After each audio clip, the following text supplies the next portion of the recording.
Y'all banging them? Yeah. Let me know when you're ready. I'm ready. We live. We live. What's good, Banging my them. boy? What up in them? What's popping? and them. Welcome, guys. This is this is the pod. Oh man, Hey, yeah, we started a podcast. We did start a podcast. we did. Um, so yeah, this is the podcast, the pod with Bang and them. Yep, Uh, and them. that's Bang. I'm them. And them. Welcome. Appreciate you guys for being here. And them. Yeah. Hey, G.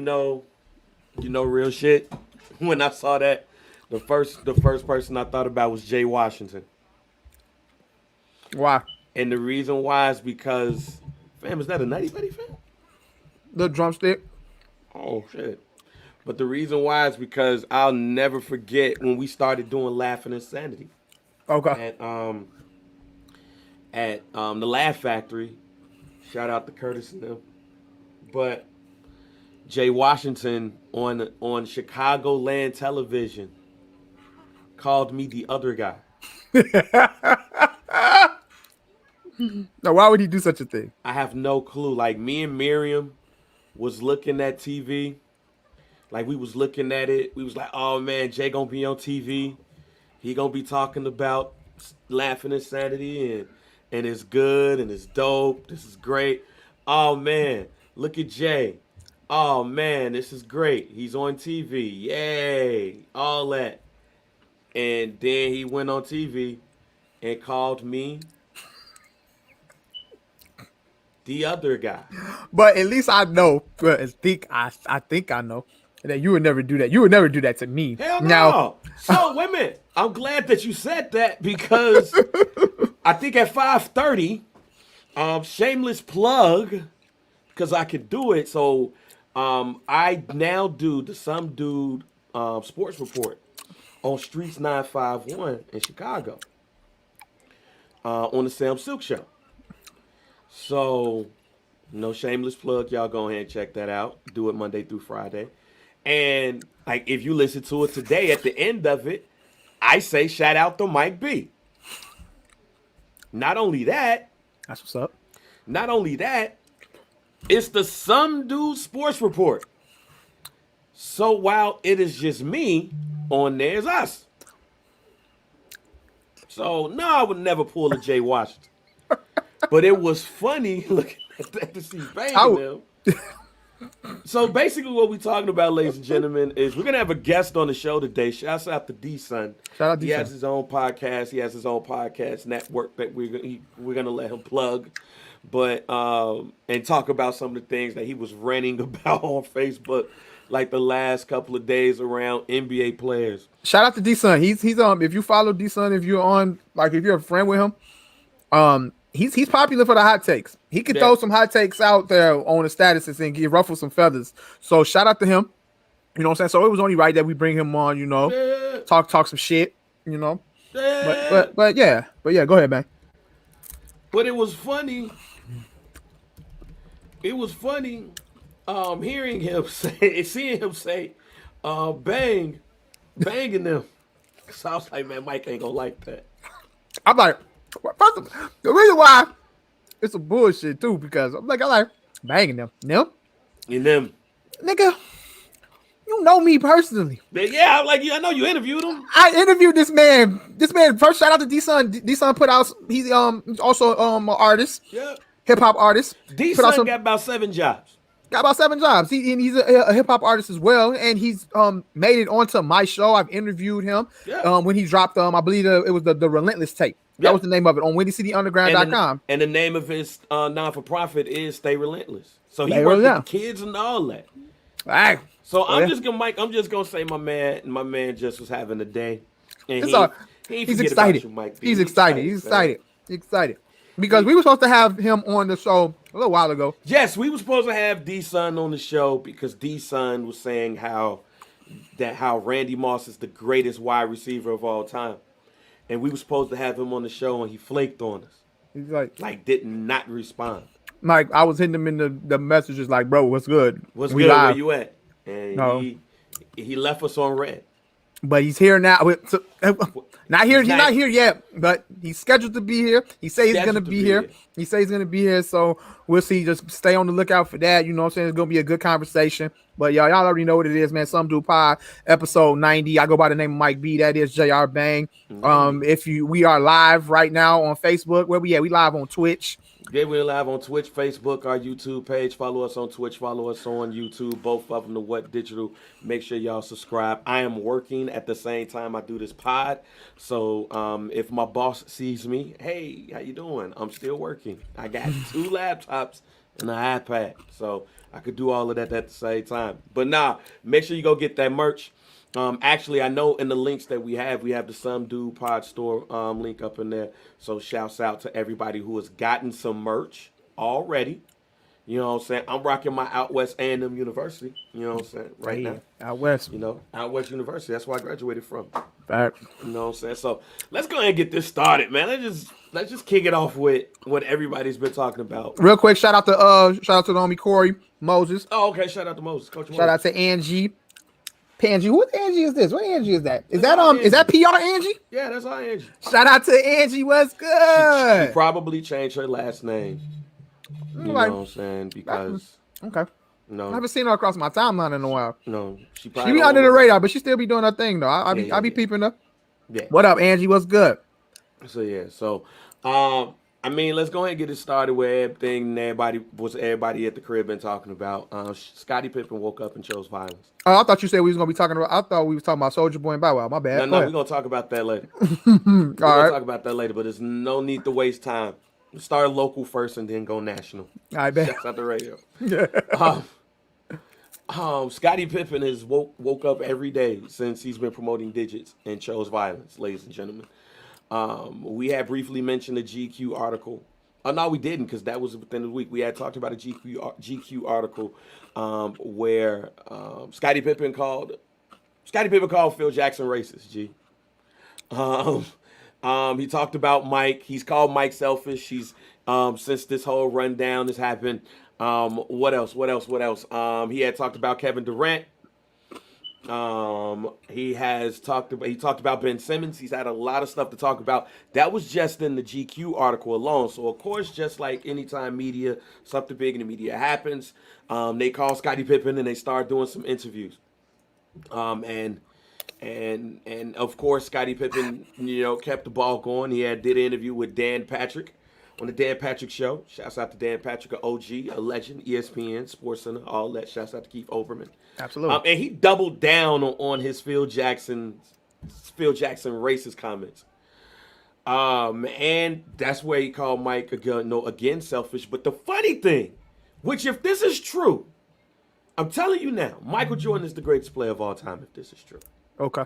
Because he said the cameras that were around, these were Michael Jordan cameras for Mike.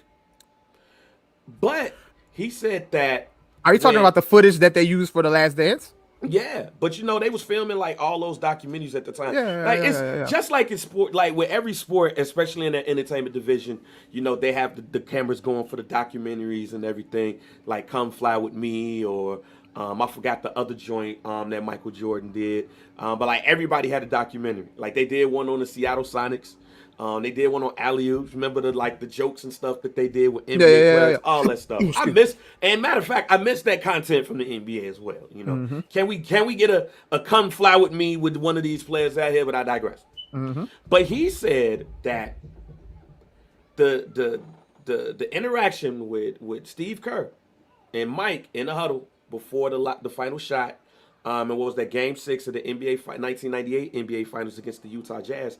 He said that was Mike acting basically, and he probably rehearsed it. Okay. So you mean to tell me that Michael Jeffrey Jordan was like in the locker room, like, man, if we get down to the final shot, I'm gonna be like, you know what? Hey Steve, now I'm gonna pass the ball to you and you take the shot. Let me say it right. Let me get it right. I'm gonna pass the ball to you and you get the final shot. Oh, you're referring to the 97 finals. Or when 97 Steve finals. Kerr hit the last shot. Yeah, 97 finals. That was 97. Go ahead. But he's saying that Mike rehearsed that, prepared that, did that in front of the cameras. Now I toss it to you. Like, when you see Scottie Pippen choosing violence, and basically getting this Kwame Brown on. Like, what are your thoughts when you seeing this from Scott? Right now, what I'm seeing is I obviously we're a year out from the Last Dance, pretty much a year Yeah, yeah, out. yeah. And when we watched the Last Dance, we had got a couple quotes, I believe, out of Scotty after it, after we like saw all of it and it aired, and and uh Scotty was kind of like, yeah, you know, I'm gonna speak my piece. I'm gonna say what I gotta say about this, you know. But now he's promoting a book and he's promoting some drink. So I guess he's using the perfect opportunity here to get his thoughts off, everything that he didn't get to say after we saw the Last Dance. And Got the book. Scotty got the book and he got the liquor out. So hey, this is it right here. Bang. Let me go ahead and get some quotes off real quick. Scotty, Phil Jackson, he's a racist, blah blah blah. Now we're not here to talk about. I kind of feel like that's a touchy subject. What's a touchy subject? Saying Phil Jackson's a racist. Why? Hey, look, I don't want to be the one to say, hey, you lying, and that's not possible, or it is possible. Scotty was around Phil for a long ass time. We've seen some Phil Jackson quotes. We've seen shit that's that has occurred with and Phil. And that posse over there. Goddamn posse. But hey, goddamn posse. It is what it is. Yeah, I'm not going to join that man's racist. Here's what I would say on that. When you call somebody a racist, you got to have some evidence. Absolutely. And you got to have hard evidence. Yeah.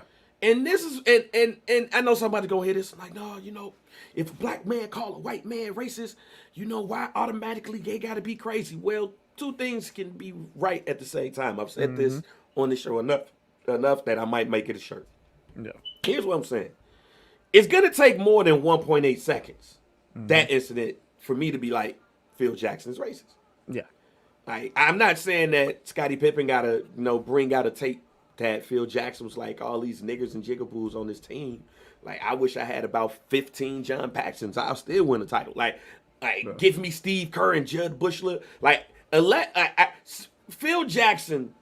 did Phil Jackson go to Jerry Krause and was like, look, I understand we got Mike. I understand we got Scotty. I understand we got Horace Grant. I understand we got no Bill Cartwright. Yeah. But I need some white players on this bench. Jerry Krause like, you know what? I was thinking, there's this guy named Judd Bushler. Yeah. I was thinking about signing him. What you think? Yeah. You know what? He's white? Yeah. His name's Judd Bushler. Come on in then. Bring him in. It's not that's the second. That's the second or the first. But let's Bobby Hansen. It's 1992. Yeah. Hey Jerry, we getting too many black folks, man. We need some whites. Yeah. I got this guy named Bobby Hansen. Who? Yeah, Bobby Hansen. he shoots the hell out of the rock. You know what? He's white? Yeah, because his name Bobby Hansen. That could be a black guy. Bring him in. He's white. He's white as hell. Bring him in. Bring him in. Matter of fact, it was 1993. Look, man, y'all brought in Rodney McCray. Yeah. Y'all brought in Trent Tucker. Yeah. You brought in a lot of black people, fam. Yeah. We need some white people. Scotty, man, I think it's just the him being the most disrespected, superstar is just building up in him, bro. It's just every time Scotty gonna get a chance to lash out, he gonna lash out, man. It is what it is. And also Scottie Pippen, he's done, broadcasting. He's done this stuff on ESPN and everything like that. And Scottie Pippen has always been the guy with an interesting take on sports. And we've always Wait a minute, Mike. Wait, hold on, Mike. And maybe if Coach Moses is still here, he can help us out. Yeah. But I'm looking at the 1992-93 Bulls team. Okay. Ain't a lot of white people on that team. Okay. Phil Jackson probably was mad. Phil Jackson was like, we gotta, get some diversity around this motherfucker. John Paxson, it's Will Perdue. They played. Is Joe Courtney white? Who is Joe Courtney? Joe Courtney Bulls. Oh no, he black. He black. So the only white people that was on the 1992-1990 team was John Paxson, Will Perdue, and Ed Neely, fam. Mm-hmm. And Ed Neely was just fodder for our jokes. Okay. So he had. Look, man. That's all I'm saying. I'm not here to confirm or deny that Phil Jackson was racist. I ain't never met that man in my life. He has said some questionable shit. Yeah. But I need more than one. I need more than he racist. He gave Tony Kukoc the last shot. Yeah. I need more than that. And my excuse is never gonna be, well, he gave Michael Jordan the final shot. I mean, well, he ran a play for Steve Kerr. Mm-hmm. You know, because then if that's the case, like my shit will never be, well, John Paxson shot the shot to win. Yeah, Horace Grant passed that ball to John Paxson, and if you look on the other side, B.J. Armstrong's like, God damn shit.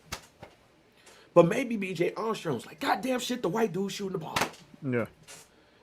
But that's my thing. Like, you know, when you right, when you call somebody a racist, you gotta be damn sure. Yeah, so for him to call Phil Jackson a racist, I'm kind of gonna give Scottie Pippen the benefit of the doubt. Because here's the other part about this. Scottie Pippen's from the South.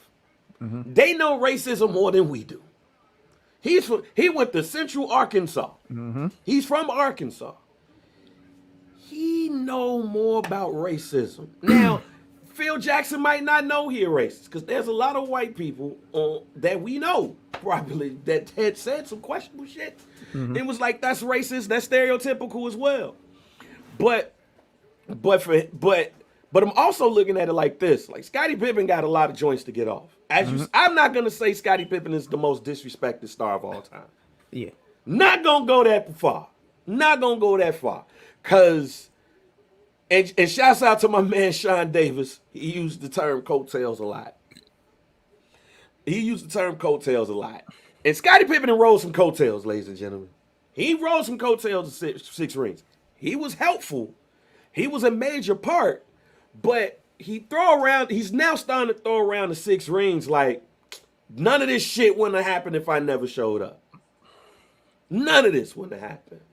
And I know why he's saying that, because Michael Jordan in The Last Dance, you know, and all of that stuff. And then plus he probably was feeling that way this whole time. Like, you know, I truly believe that Scottie Pippen had set out with that back injury and got that back surgery because he wanted to be like, all right, y'all see how this shit work when I ain't here. After watching The Last Dance, you can't tell me nothing different. Scottie didn't want to just kick it during the summer, as Kevin Durant said. He wanted to kick it during the summer. Scottie wanted to prove a point, huh? I think Scottie Pippen wanted to prove Michael Jordan and the Bulls a point. I also believe that the relationship with Michael and Scottie, we look at them and we was probably thinking like, oh man, these cats friends and all that shit. No, it was a professional relationship. All right, bruh, I see you. I don't think them niggas was running trains on chicks after the game like some of the NBA players was probably doing.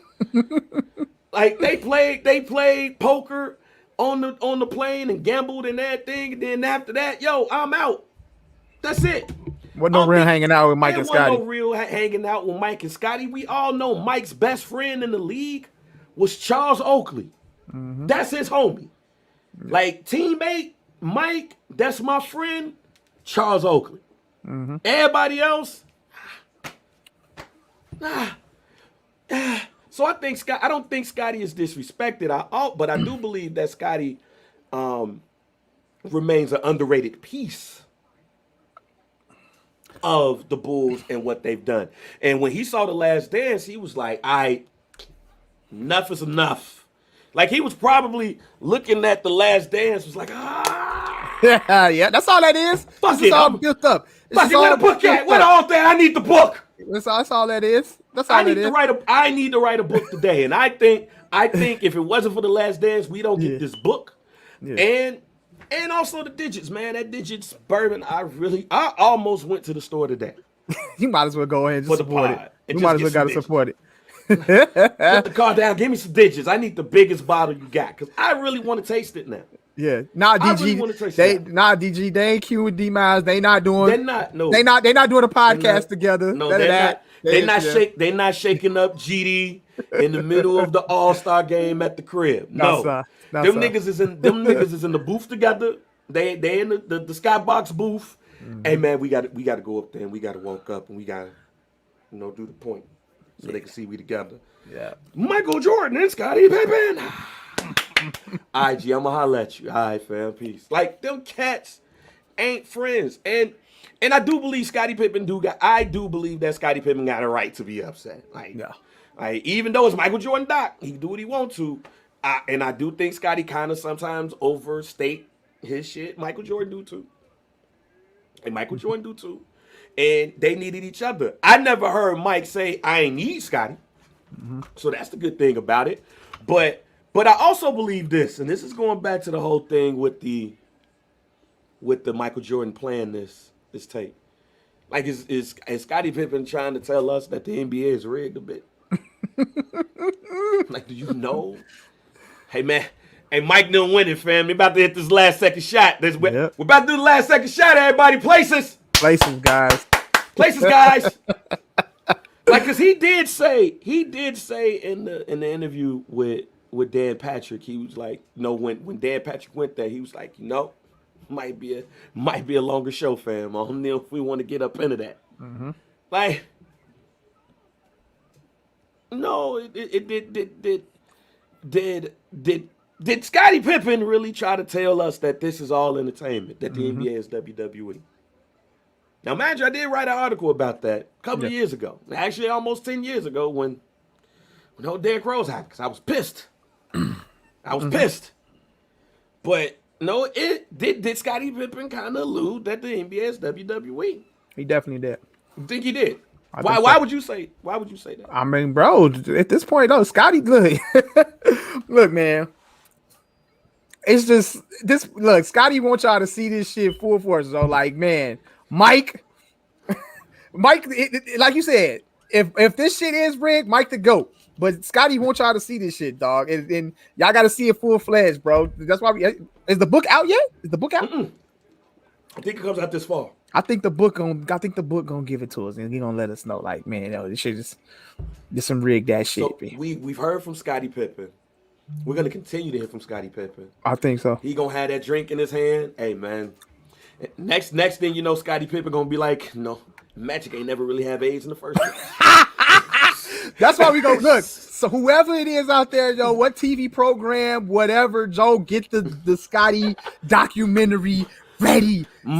Give that man whatever he wants. Magic ain't have AIDS. How much? Mike was out here gambling. Scottie? We need to know. Mike was out here gambling.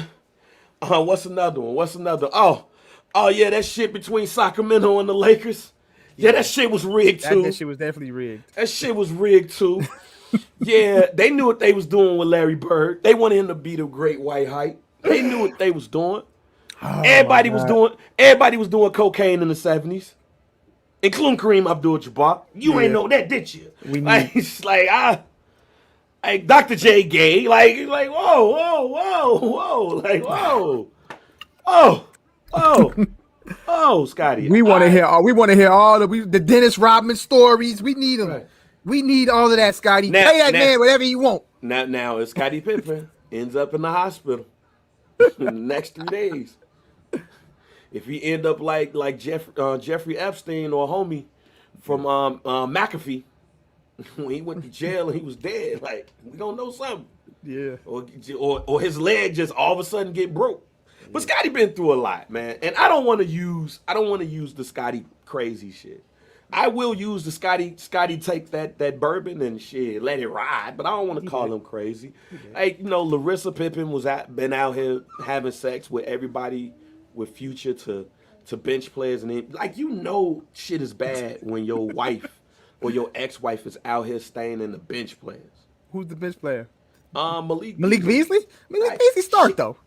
No, he didn't start all the time.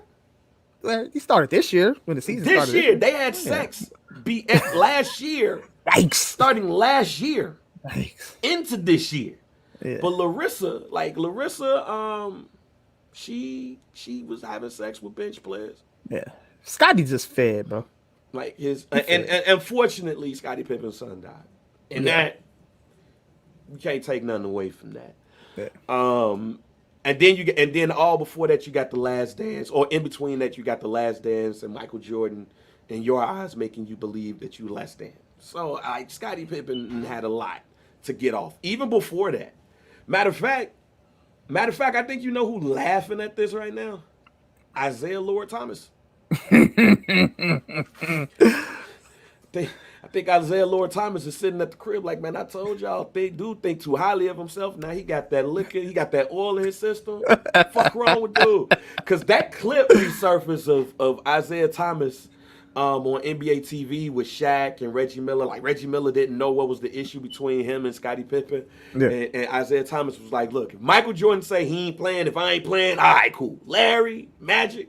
But Scottie Pippen? Yeah. Yeah, that resurfaced. Like, so even him seeing that, like, damn, Isaiah, you like that, fam? Like, oh, you didn't want me on the team, so all of a sudden I'll be on the team. And then, people start showing the video of him getting slapped up by Charles Oakley. Like, yeah, Scottie tired. So I ask you, is there any other player that we need to hear from? Like, is there any other fed up players that we need to hear from? Right, we got Kwame. Other than Smush Parker, because Kobe's dead. And we don't want to rehash that. The Smush Parker beef goes with Kobe. Mm-hmm. But is there anybody else that you could think of in the league is like, I think they've been mad for years. And I think they want to talk their shit. Talk your shit. Man, that's tough, yo. Beat Kwame and Scottie. We got Kwame. We got Scottie. Who's a fed up player, Bang? Who you got? I don't know. Like, who's one of them players out here that's like who feel like their story is like overlooked and not told truthfully or fully. You know who I want to hear from? I want to hear from Bill Russell. Bill Russell? I want to hear from Bill Russell. Why? Bill Russell. Why? He played in Boston, fam, was winning. Boston is historically racist. Mm-hmm. And he played in the NBA when the NBA was dealing in the racist world. Okay. I really want him to be like, you know what? Fuck Bob Pettit. He called me the N-word when I was grabbing the rebound. This nigga grabbed the ball. Like, I guarantee you, Bill Russell got some bars. Yeah.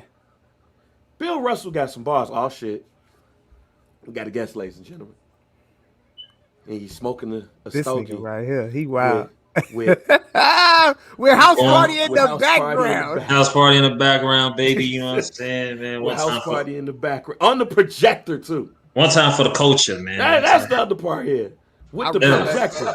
I respect it. Nice time for the culture. Was good, man. Y'all in here getting busy, man. Yeah, man. Shouts to D-Son. D-Son that made it in the building. Finally, you know what I'm saying? Man. After standing us up a couple of weeks ago. Hey, man. It was like what the old folks been saying for the 90s, man. It was a different time a couple of weeks ago, man. We gonna bring you right into the conversation that we're having. We just got through talking about Scottie Pippen and him choosing violence and digits. You know what I'm saying? Drinking his digits and shooting off. Like what do you think about Scottie's comments? The thing about Phil Jackson being racist, Michael Jordan being selfish, Ben Simmons, KD. How do you feel about the Scottie Pippen World Tour? The World Tour. Because that's basically what it is, man. Yeah. Pippen my guy, man, but I mean, come on, man. We know what time it is, man. Like, we know what time it is. Man. We know he got to sell them copies. We know he's trying to go gold and platinum, man. That's all it is, baby. That's all it is. We know what time it is. I can't. I'll tell y'all, it'll be a bestseller. Yep. Cash home. I can't really his opinion on KD, Brian and shit. Okay, whatever. You know what I mean? Like his, the field being racist thing is like, come on, man, Chief. Like, come on, Scottie, what we doing? I mean, that's what I'm trying to figure out. What are we doing? I ain't never had a drink with Phil Jackson, so I can't. Yeah, I mean, you know what I'm saying. I ain't saying he is. I ain't saying he ain't. Right. You know what I'm saying. But I mean, like, come on, bro. Like, come on, Scottie, what we doing?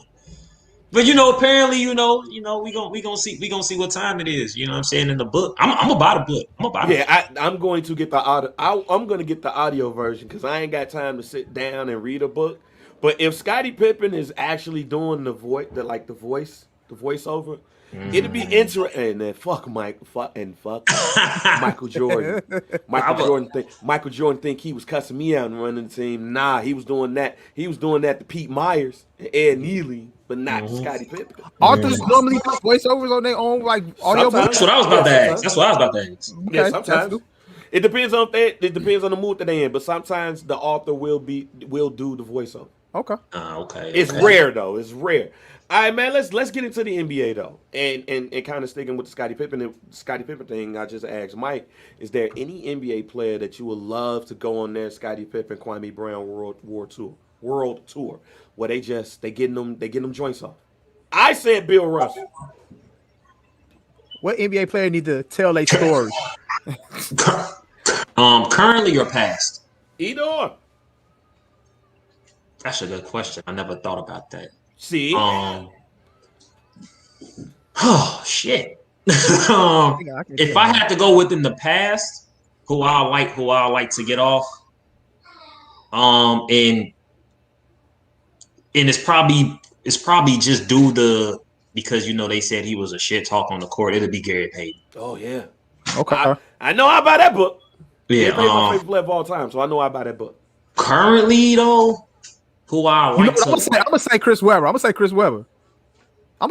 a lot of that have to do with like the whole history with Jalen Rose and the Fab Five and all that shit? Because they don't even rock with him apparently, right? Yeah, apparently Chris Webber still wants to fight it out. I need to hear. He still want to shoot the fade. He still wants to fade. He still think they need to go up in the corner and fight and then talk it out. And you know what? Sometimes that need to happen. I'm not even mad at that. Hey man, look. Sometimes what they say in New York, you gotta go in the backyard and do the New York minute. Yep, that's it. You know what I'm saying? Like, you know what I mean? I mean, I would say Gary Payton just because he said he talked a lot of shit. Yeah. You know who else I would like? I'm not sure. Correct me if I'm wrong, Bang. Both of y'all probably know. Magic. Well, I think Scottie Pippen is going to say in the book that Magic didn't have AIDS. Why would that come up? Well, because he's the world tour. That's why. So, before you jumped on, I was talking about how, and I don't know if you caught this in the Dan Patrick interview, where he talked about how Michael Jordan, the whole thing with Steve Kerr, was performance. That was in front of the camera, so he did that to be in front of the camera. So my thought is like, if Michael Jordan is in front of the cameras, they're down. They got to hit this to win the game or go to Game 7. And Mike look at the camera like, oh, man, this is what I'm going to do, guys. I'm going to tell Steve Kerr. I'm going to give the ball to him. Like, that basically means that this shit is pre-planned. And then even before that, Scottie... You telling us this shit rigged without telling us this shit rigged. Basically. Yeah. Basically. Mm-hmm. So if Scottie is going there, Scottie gonna mess around and be in the book like, hey, the Sacramento Kings got robbed. He just go, hey, what about that Portland team he was on? Yeah, the Portland team got robbed also. Mm-hmm. Yeah, Magic ain't have AIDS. They just wanted him out of the league. He was doing too much. They did him like they did Bill Cosby. Larry Bird, they wanted a great white hope. He wasn't that good. But they wanted a great white hope, so they surrounded him with great players, and they ain't put no good players, and blah blah. Like Scottie's just gonna start going on his world tour of saying all of what's going on. This gonna be a CM Punk pipe bomb. This is his pipe bomb, fam. Like, who's another player? So I said Bill Russell because the racism back in that. Yeah, that'd be pretty cool. No, you know who? Roy Tarpley. Or any of the players who was in the 1986 NBA draft. Okay. Mm-hmm. Somebody got to get their joints off because, you got people like Chris Washburn, Chris Washburn, who was suspended forever from the NBA. You got people like William Bedford, who was like suspended for a couple of years. Roy Tarpley served a year suspension. They was all over cocaine and drugs. And then, after Michael Jordan said what he said about the cocaine circus for the Chicago Bulls, I want some player, especially in the 86 drug draft, because they call it the drug draft. I want them to talk about all of the drugs that everybody was snorting in the NBA. Like, what if you find out that Larry Bird took a line before he had that 60-point game against the Atlanta Hawks where he was like shooting left-handed the whole damn time? I ain't putting that past him at all. Like, imagine if you find out that Michael Jordan did a line before he hit 63 against Boston in the NBA playoffs. Yeah. Imagine if your favorite player was high during their greatest game. I mean, shit, we already believe Mike was gambling. That shit won the flu game. That's You know what I'm saying? We already believe he's hungover and shit. hey, what if Scottie Pippen tell us what's really happened before the flu game? That'd be dope. We need that. I'm We need getting that. the book. We need that. Hey man, like to keep it a bean. Mike wasn't even sick. He ain't even eat the day before. He ain't had no food, boy. He smoked crack. Yeah. He was on crack. He did a line. He did a bad line. We need all that. I don't know why he thought to get cocaine in Utah. Yeah, but like he did. he did a bad line, y'all. He did a bad line. And he was out until 6 a.m. gambling. Yeah. I was with him. I was there. I was there. Yes. And like he said, the thing he said about Charles Barkley too, when he said he ain't never seen or heard of him beating up no black guy. It's all the small white guys. Like, gee, for real, like this. Scotty, I'm telling you, in the book, there's going to be at least 2 revelations. And I think one of them is going to be the flu game. Yeah, One of he them, gonna talk about the flu game. Because he gonna talk about it. He gonna talk about the whole run. yeah. You know what I'm saying? But as far as like the flu game is concerned, like, cause that's a monumental moment in Chicago sports history. Yes. We can agree on that, right? You know what I'm saying? Probably top 3 monumental. You know, monumental. We all know of the iconic picture of him holding Mike up. Yeah. You know what I mean? He probably gonna have something to say about that. You know, he already popping shit talking about he was the true leader and you know what I mean, yada yada yada. So I mean, I wouldn't be surprised, and then especially with everybody, well, not everybody, but with the rumors, for lack of a better word, of him not being too happy with how he was portrayed in The Last Dance and everything like that. You know what I'm saying? I forgot there's a rumor that Scottie Pippen took Madonna from Mike. Yeah. How does that work? Shout to Artemis Gordon. How does that work? If you don't follow Artemis Gordon on Instagram, you should. I believe there was a post of his that said that, you know, Madonna was like, she looked at Mike, she looked at Scottie, and she was like, I'm fucking with him. Yeah. I'm gonna find it. I'm gonna try to find that post. And try to find it. So I'm just saying it was a rumor. The baggy dad jeans didn't do it for. Hey man, with the 6s on and 12s. Look, I as soon as I put the M, here we go. Yeah. Google it. Google it. An article from the. I'm got to read the title, ladies and gentlemen. I don't know. I like women, so I wouldn't know. But the Bro Bible has a post, and it came out last year, actually, April 20th. Michael Jordan was reportedly jealous because Madonna chose the more well-endowed Scottie Pippen over him. Wow. Interesting. Via the basketball drop network. them jewels, Scotty. We gotta know. They have quote. They have a quote from the basketball network. I'm gonna read the quote, ladies and gentlemen. There was one other area that Pippen had Michael bested, and that was the size of his equipment down below. Bulls assistant Johnny Bott said that killed Michael. You should have seen the girls Pippen had waiting for him everywhere he went. According to Bach, whenever the Bulls went in L.A., Madonna would pick up Scottie in the limo, complete with a hot tub.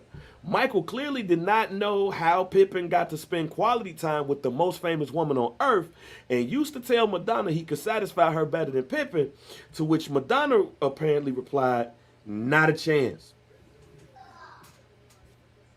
All right, Scotty, what's up? You know what I'm saying? Hey, man. If he have a chapter of him smashing Madonna, ladies and gentlemen, that is explosive content number 1. Yes, it is. Flu game, Madonna. They both got to have their own chapters. Yes, and that shit, the flu game going to be on ESPN, Madonna going to be on TMZ. That's crazy. And what's going to be messed up about that is that means 2 Bulls members had sex with Madonna. And they Mike probably ain't ran one of them. Come on, man. Oh, I'm sorry, I can't say that. All right, No, you can. No, You can definitely say that. What I'm about I to was say my no, bad, man. no, I thought you no, might have been no. PG-13 or something. My No. bad, G. What I was about to say is, imagine Scottie Pippen and Dennis Rodman getting into it all them years with Detroit, and then Dennis Rodman get with the Bulls, and he go kick it with Madonna, and Madonna was like, "Yeah, I used to kick it with Scottie. Do you mind if I do y'all both?" and Michael Jordan sees Scottie Pippen and Dennis Rodman and Madonna go into a hotel room, and Mike like, "Yo, wait a minute. Yeah. I'm Michael Jordan. Sitting up there smoking his stogie. I'm Michael Got his Jordan. got his expensive scotch and got to wait in the room. Yeah, I'm, Watching tape. I'm Michael Jordan. You You mean gotta tell me? watch tape. And in the greatest rebound of all time, and Robin is hitting Madonna. This is all alleged and reportedly, ladies and gentlemen. This is all in fun, but You gotta sit this one out, Mike. Mike. You gotta sit this one out, Mike. Hey, man, you might be the man on the court, but you know what I'm saying? Yeah, we got it from here. We got it from here, Mike. All right, man. Hey, Mike, thanks for winning that fifth ring for us. Right. Oh, Thanks. Madonna thanks you too. Yeah, straight up. She both had the rings on at the same time. But you know what? Hey, but let's get into why we had brought you on the show in the first place, because you've been hilarious on Facebook the last couple of days, G, around 90s players and players of the day. So first off, I want you to explain to us how this argument came about, and then why the 90s era of basketball is the most overrated in your opinion. Man, this art, man, to be honest, so I'm in a plethora of basketball groups on excuse me, my phone on Facebook, right? But it's this one in particular that I've been in for like 5 or 6 years. And they done grown to be damn near my guys. Like it's like literally like a damn near. What's the name of the group? It's just called NBA basketball, and then it changes based on the year of the season. So 2020. Oh, okay. And all that stuff. My man, can you go in your room? My man, can you go in your room? See, I see my son, man. That's okay. We have family moments on Some Dude Pod all the time, so it's all good. The kids are more than welcome on Some Dude Pod. It's all good. Can you go? Daddy about to say some explicit content. Daddy about to cut. All right, go. Yeah. All right, man. Come on, man. They gonna make me holler at you, and they call them peoples on you. So yeah. So that group, first of all, I'm not the biggest Jordan fan. I support Michael Jordan. I see. I like Michael Jordan, but I ain't the biggest Michael Jordan. Hi, Bang. Hey. Oh, dang. See? Okay, that's what we do. Okay. See, go ahead though. My son watching something on Netflix, so he ain't coming over here. Oh yeah, you know what I'm saying. So this is based off all the years of arguments I've had with these guys based on the game evolving and shit like that. All right. But what brought that up in particular was I can't remember exactly what it was this past week, but it was like everybody just makes it seem like everything in the 90s was just better. Okay. You know what I mean? Like everything was better. Like the football game was better, basketball was better, golf was better, foosball was better. Popping the glasses better than popping the plastic bag, and that was a nice hot cheese noodles. I'm like, bro, like everything in the 90s wasn't better, So I just kind of just went on this tangent. You know what I mean? It's just like, man, listen, the 90s won all that. You know what I'm saying? And I've never been one to say that I don't appreciate. I want to clarify that. I've never said I don't appreciate 90s basketball. Right. You know what I'm saying? I appreciate 90s basketball. You understand what I'm saying? It's not my favorite era, obviously. Nah. You know what I mean? But, I think it's just massively overrated. You know what I mean? Massively overrated. Now, to answer your question is why. Look, man. We had 2 teams win championships in 8 years, bro. Okay. You know what I'm saying? Furthermore, you understand what I'm saying? I'm not mad at the style of play back then. That back then the game was a defensive game, and it was predicated on the bigs for the most part. Jordan and Clyde and shit, they were anomalies back then. You know what I mean? 6'6" guards, 6'6" wings, athletic ability. I mean, how many of them was it really in the 90s back then, opposed to what you have now? I'll name 4 off top. Go right ahead. Mike, Harper, right? Early 90s Harper. before the knee injury, Clyde Drexler, Mitch Richmond. Mitch Richmond. I'll think of more, but those are the four that come off top. Like, okay, which is fair, and I'm cool with that, right? So then you have this belief that some of the greatest teams in the history of basketball was in the '90s, and it's like, who? Like, where are these rosters? I've looked at these rosters. It's a lot of bum rosters in the '90s, bro. Oh yeah, that's the basketball. Nobody has a knowledge of bum basketball players better than me. I've proven that from time to time. Like when Phoenix or the Clippers, like you saw what I did when the Clippers won. I shout out to Gary Grant. Everybody was like, man, shout out to D Miles and Quentin Richards. I'm like, no, let's get to it. Shouts out to Lloyd Vault, fan. Yeah. But you know them. Yeah. You know what I'm saying? Yeah. Like now I concede to guys, like you who not only just older than me know this. I'm just saying. I'm damn near 40. I feel it. And got a deeper, and they got a deeper knowledge and historical context, right? Yeah. Because you seen that era. Yeah. I can't speak on Bill Russell or Kareem. I only know what my peoples tell me. Mm-hmm. You can't tell my granddad that this is a better basketball player in the history of the game that will change. You know what I'm saying? You can't. You know what I mean? But he's seen him play. I didn't see him play. You know what I'm saying? I ain't finna say he was a bum. I never seen the guy. Did he see him get the 100 though? You know what I mean? Did he see him get the 100 points? Did he see it? Yeah, you know what I'm saying? I don't know. I asked him. It was 1,500 white people who saw that happen. I still think that shit cap. That's cap. I think it's cap too. The only black people who saw that game was in the game. I mean, you asked me. Kobe's 81 is the most points ever scored. Facts. Facts. You know what I mean? Like I seen that. But you know what's messed up? What I'm about to say, like it's crazy as hell, but I'm about to say it. Like I don't even honor David Robinson 71. Like it's Mike 69, Kobe 81. That's interesting. Why not though? Because it's San Antonio and it's David Robinson. Like David Robinson is one. Wow. Do we honor Devin Booker's 70 piece more than David Robinson's 71? Nah, I forgot that 70 piece happened, Jack. They lost that game. I'm not like they lost that game bad. Like that game. It wasn't a bad loss. I mean, compared to winning compared to having a 70-point game. Yeah. I'm not even gonna lie to you, bro. Like you saying that he scored 70, like I'm like, damn, he scored 70 for real. Like Devin Booker has the most forgettable 70-point game ever. Okay. Unfortunately. All right, so I got a couple of questions for you, D-Son. This is because my knowledge of basketball players, because I used to every day go get hoops basketball cards or upper deck basketball cards. Nice. You know, at the local corner stores on North Avenue between Lockwood and Laurel. So I used that's to why I concede to somebody like that. Yeah, you know so what I'm saying? you know what I'm saying? But also I used to I've had damn near every basketball game that through the 90s and the early 2000s. Even me and the homie, shouts out to my homie D, like he had Tecmo Super Basketball. Shout out to that, man. I got 100 of these. Matter of fact, I'm glad Mike pull them out. I used to have a bunch of them. How old are those cards?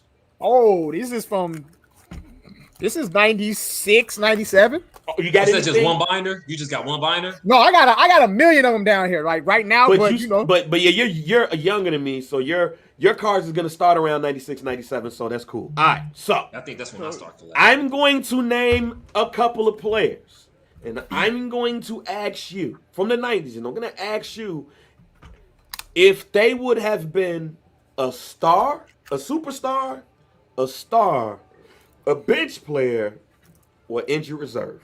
Okay. So let me give you guys some context with that. You just said superstar, all star. Superstar. Okay, superstar, all star, bench player, injured reserve. And the reason why I bring up injured reserve is because in the 90s there was a lot of people on rosters who was just an injured reserve player. Like, shouts out to Ed Neely, shouts out to Corey Williams, shouts out to Byron Houston, shouts out to cats like those who got drafted by the Bulls, they got picked up by the Bulls, and they just set their ass on the bench until maybe game 81 and game 82. Shouts out to Jack Haley. Players like those are injured reserve.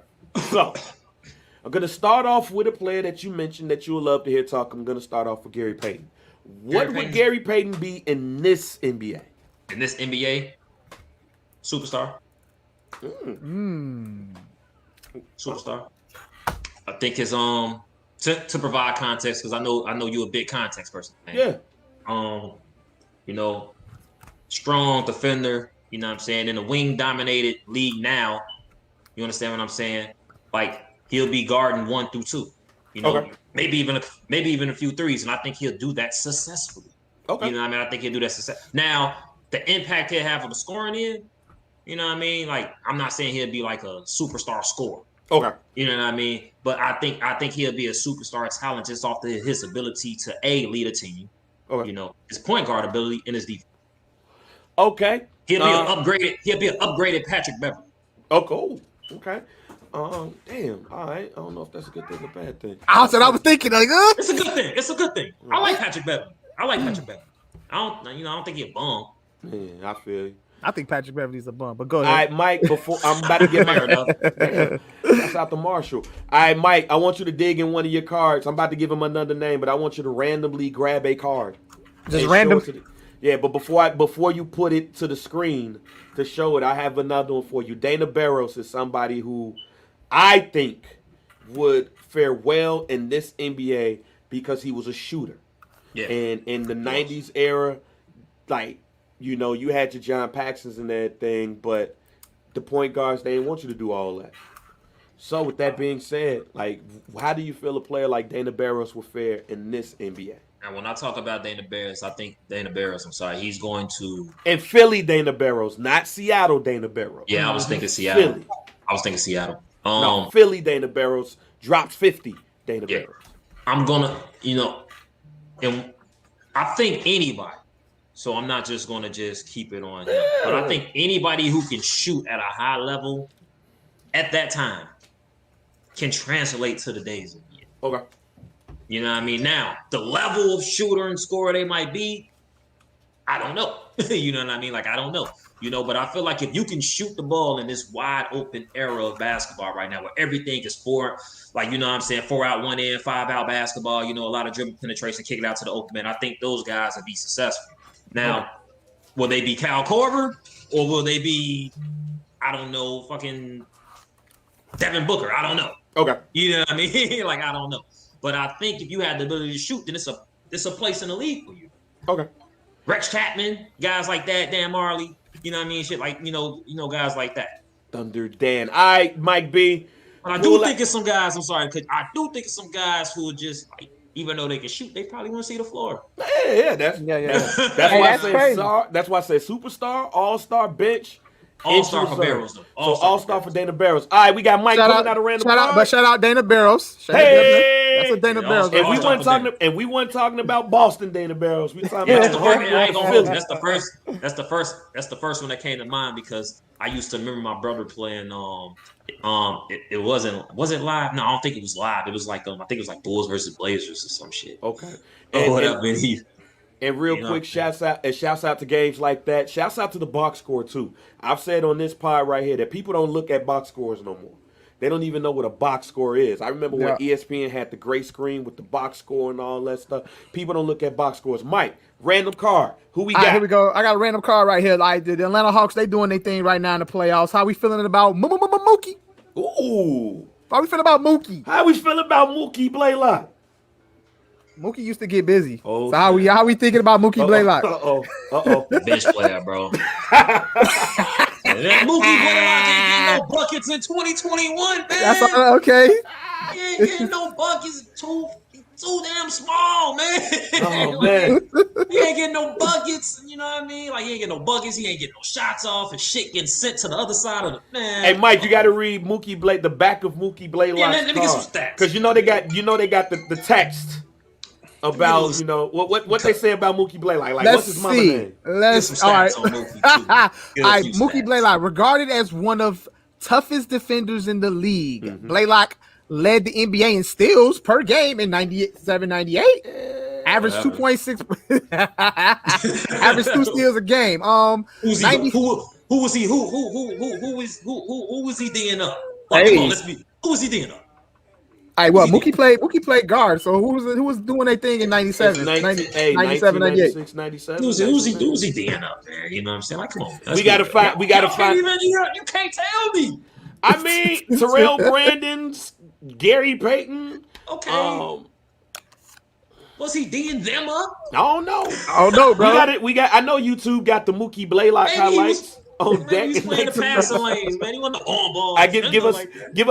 Give us another random card, Mike, before I throw out a player. I got some dope players in the 90s for this one. Get another random player. I got another one. Hold on. Let's see, bro. Hold on.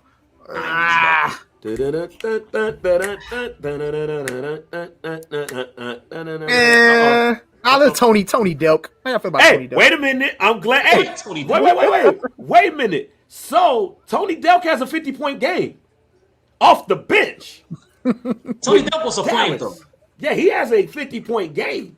So what does Tony Delk fit? He's a bench player too. Shit. He had a 50-point game, but so what? He's a bench player too, man. And see, you know what? Can you tell me the year of that 50-point game? Can we get some context on that? Was that 98?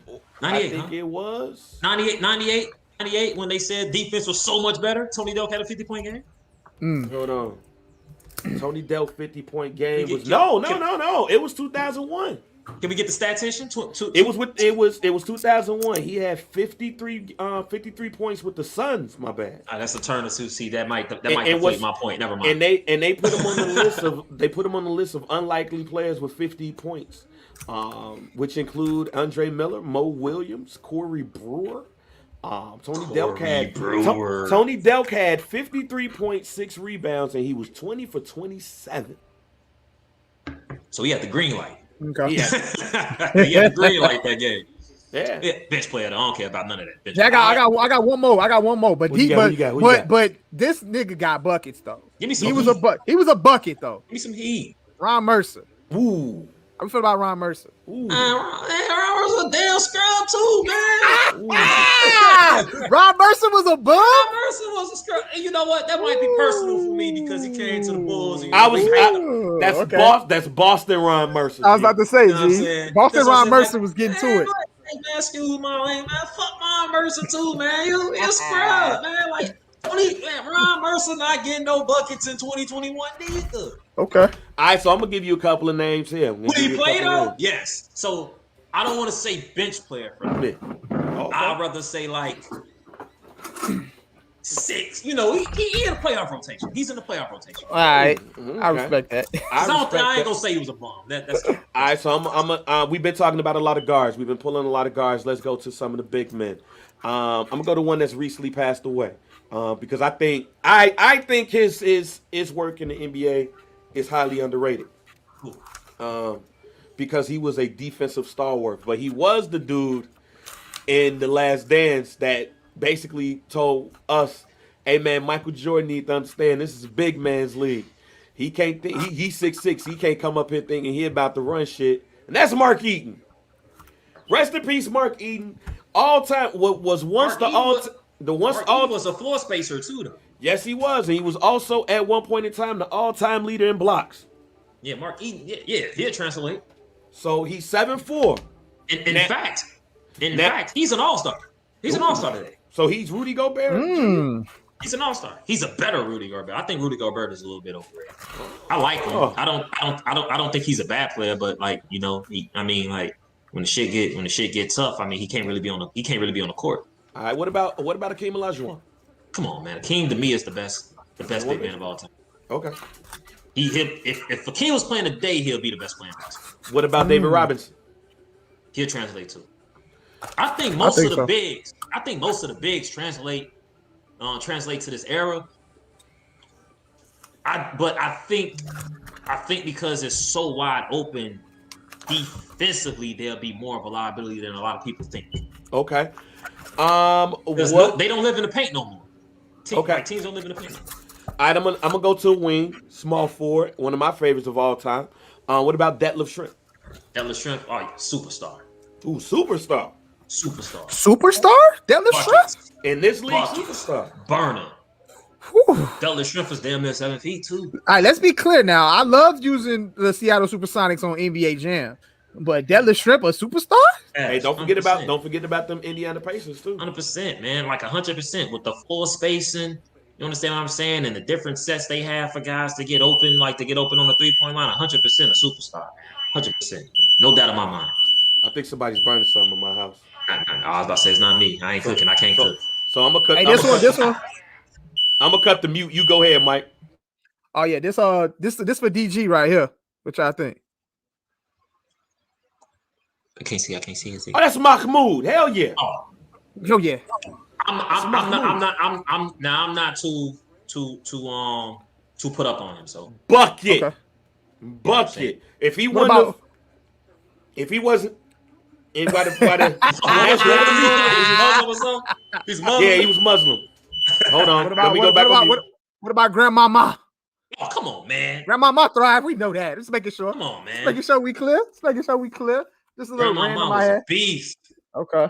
A beast. All right. Okay. I ain't got no. Let me see. I know I got some more vintage. All right. Let me ask you a question, because I mean, your NBA history really starts at what, 1996? Me? Yeah. Like, when did you start heavily? Well, let me ask the deeper question. When did you really start getting into sports? That's a like sports in general or basketball? In general.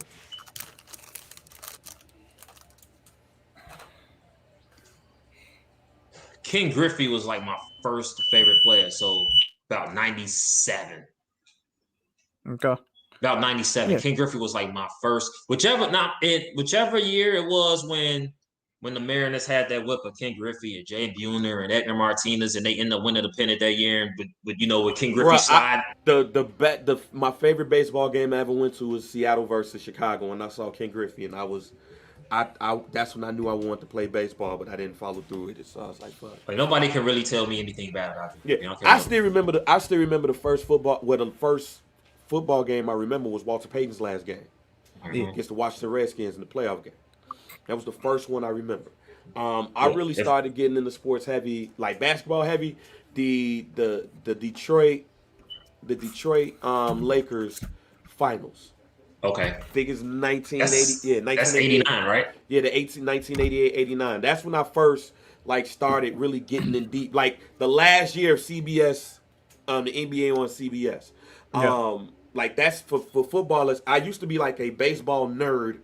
And then I really started transitioning to everything else. The reason why I said that is because, I think sometimes when we have these conversations, I was seeing everything that you were saying on social media and everything. And I think sometimes we do too much when it comes to celebrating eras. Yeah. I'm also a person who, especially in basketball, because they played the game and changed the rules and all of that, it's kind of hard for me to pick and choose. Because here's I know when we had the debate about Karl Malone and Donovan Mitchell, and I still truly believe that about the best jazz player? And as a player, not career, as a player, I'm taking Donovan Mitchell over Karl Malone, because I think even in today's standards, in 90 standards, Donovan Mitchell works. He's a C. Yeah, I think he works. For Karl Malone, and this is no diss to Karl Malone, but in this era, they don't allow power forwards to do shit, really. They don't allow people like Karl Malone, people who were not high flyers, because somebody like Sean Kemp, oh shit, jump out the roof, let's go. Yeah. But people with games where they play to their back, it's over with.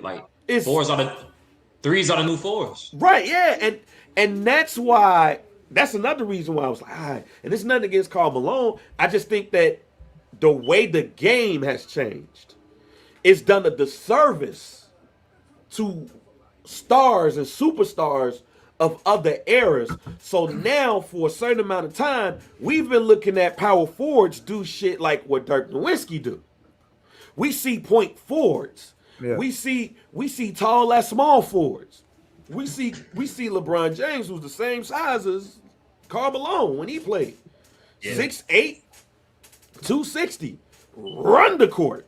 Like, And- do these guys even see the court today? Yeah, like that's You know what I mean? that's my thing. It's more of we start seeing all of these players, and then we go look at an old NBA or NBC game, and we like, oh man, Richard Dumas couldn't play in this NBA. Now you look at a Lloyd Daniels, and they couldn't play in this NBA. Then you look at a Charles Barkley is vastly affected by this, because Charles Barkley, I think in this day, and then I think Charles Barkley even better in this era. Charles, you know what? I'll tell y'all right now, and somebody's gonna be like, "What?" But go look at Charles Barkley's game, and look at his height. Yeah. More importantly, Charles Barkley was doing 6'5", what he was right? doing. No, he was 6. He's 6'4" and 3/8.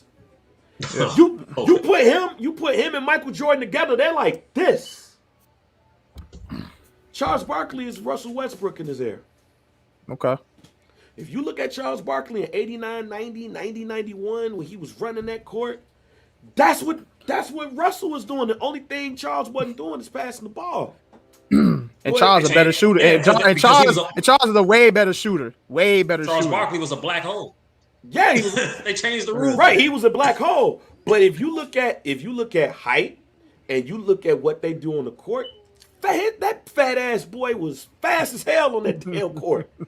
So when I look at when I see people go, oh man, he would like Draymond Green is a Charles. I'm like, nah, G. Like, nah, I never man. believed in that shit anyway. Charles Like, people used to say Barkley. that shit about Charles Draymond. Barkley is short, Jack.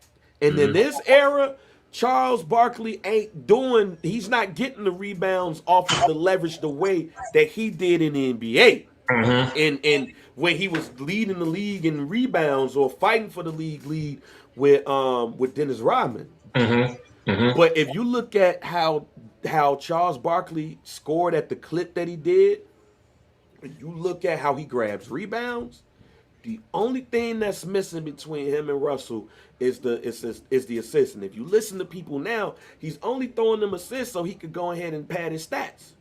A lot of people say that. Right. I never been one to believe that in his. Like, Oh, yeah. Are you a Westbrook fan?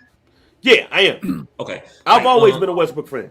Yeah, I yeah. am You too. know, Like since UCLA, I've Yeah. always been a Westbrook fan. I think Westbrook I think he get a bad stigma put on him. But yeah, I used to, like, a lot of people used to be like, he's just like you said, padding stats, he's a and shit like that, and like the reasons they would say, like, even if I can't make you score the bucket. You know what I mean? Like, I'm not getting 10 alley-oops a game, Jack. Yeah, I can find you all day, but if you off, nigga, you off. Yeah. You know what I mean? If you getting fouled when I give you the ball, you getting fouled when I give you the ball. Like, I can't make you score a bucket. I can put you in position to score the bucket, but you know what I mean? I can't make you score the bucket. I just wanted to when you said with the stat pad, and I just never really agreed with that when it came to. I just think Russell Westbrook. I just think with him, he just plays harder than everybody else. You know what I mean? Like, we hear he Mike plays harder than everybody. Yeah, else. we hear people talk about Mike. Shouts out to my man Marcus Jordan because he says it all the time. But Mike played against plumbers, people, like so. So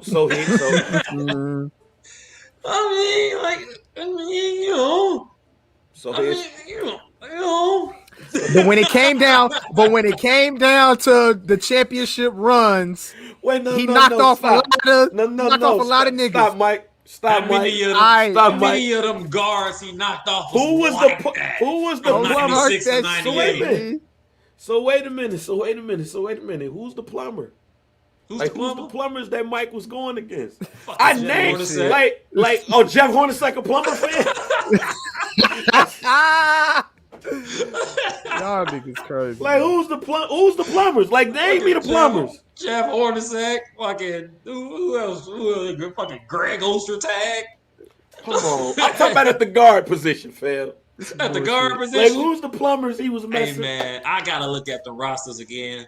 But it's a lot of it's a lot of wait, hold on, baby. Okay, go ahead. Just give me 24. Let me get 24. Go ahead. Because I really want you to do something. I really want you to do something. You know what I'm saying? Them wings back then are trash. Damn. They bad, man. Like serious. A lot of them guys aren't playing today, bro. I'm sorry, they not. You know who Reggie Miller is today? Yeah. Reggie Miller's fucking Cal Korver. He's Cal Korver, bro. He's spotting up and we gonna get you the ball. I can't do it. Nah. Ray Allen was a better player than Reggie Miller. That's why Ray Allen translates. So I want to ask. So this is what I want you to do. And I like Reggie. on 2K. I want you to do something. And I never try to do shit to go viral. I really want y'all to know this. I never do shit to make people try to do shit to go viral. You don't do shit like that. So I don't want somebody to hear what I'm about to say and be like, oh, J.R. Bang just trying to... No, this is really legit. Because I just heard you. I heard my man Marcus Jordan. I've heard others be like, yo, Mike or insert star here played with plumbers. And LeBron is the greatest of all time and all that shit. So this is what I want from D-Son. Okay. I want... This is not going to be done on the pod. It's going to be done to accentuate the pod. But I want you to give your all-plumber team. I want you to give... I want from center, power forward, small forward. Hey, that's a research, 2 and 1. Yes. And it can be done because you're talking about somebody like me and throw out bimbo coals in a minute. I'm about to say, now when we say plumbers, these are people that stars in the 80s and 90s played against. They could be starters. They would have to be starters. But these are people that you would say, nah, I understand dude was cold in 1989, but he a plumber. Like, for example, like off the bat, I'll give you my all plumber team and star player who they win against. Right? So I would put Bill Cartwright at the center position. Okay. Hakeem Olajuwon. Damn, Bill Cartwright was a plumber to you. Bill Cartwright. He went against Patrick Ewing, Hakeem Olajuwon, David Robinson, a load of stars. You want to get some guys, right? But he's a plumber. Power forward. Luke Longley not a plumber to you, but Will No. It has to be. Oh, back then, right now. Okay, it has to be Bill. Power forward. I'm going to put. I am going to put.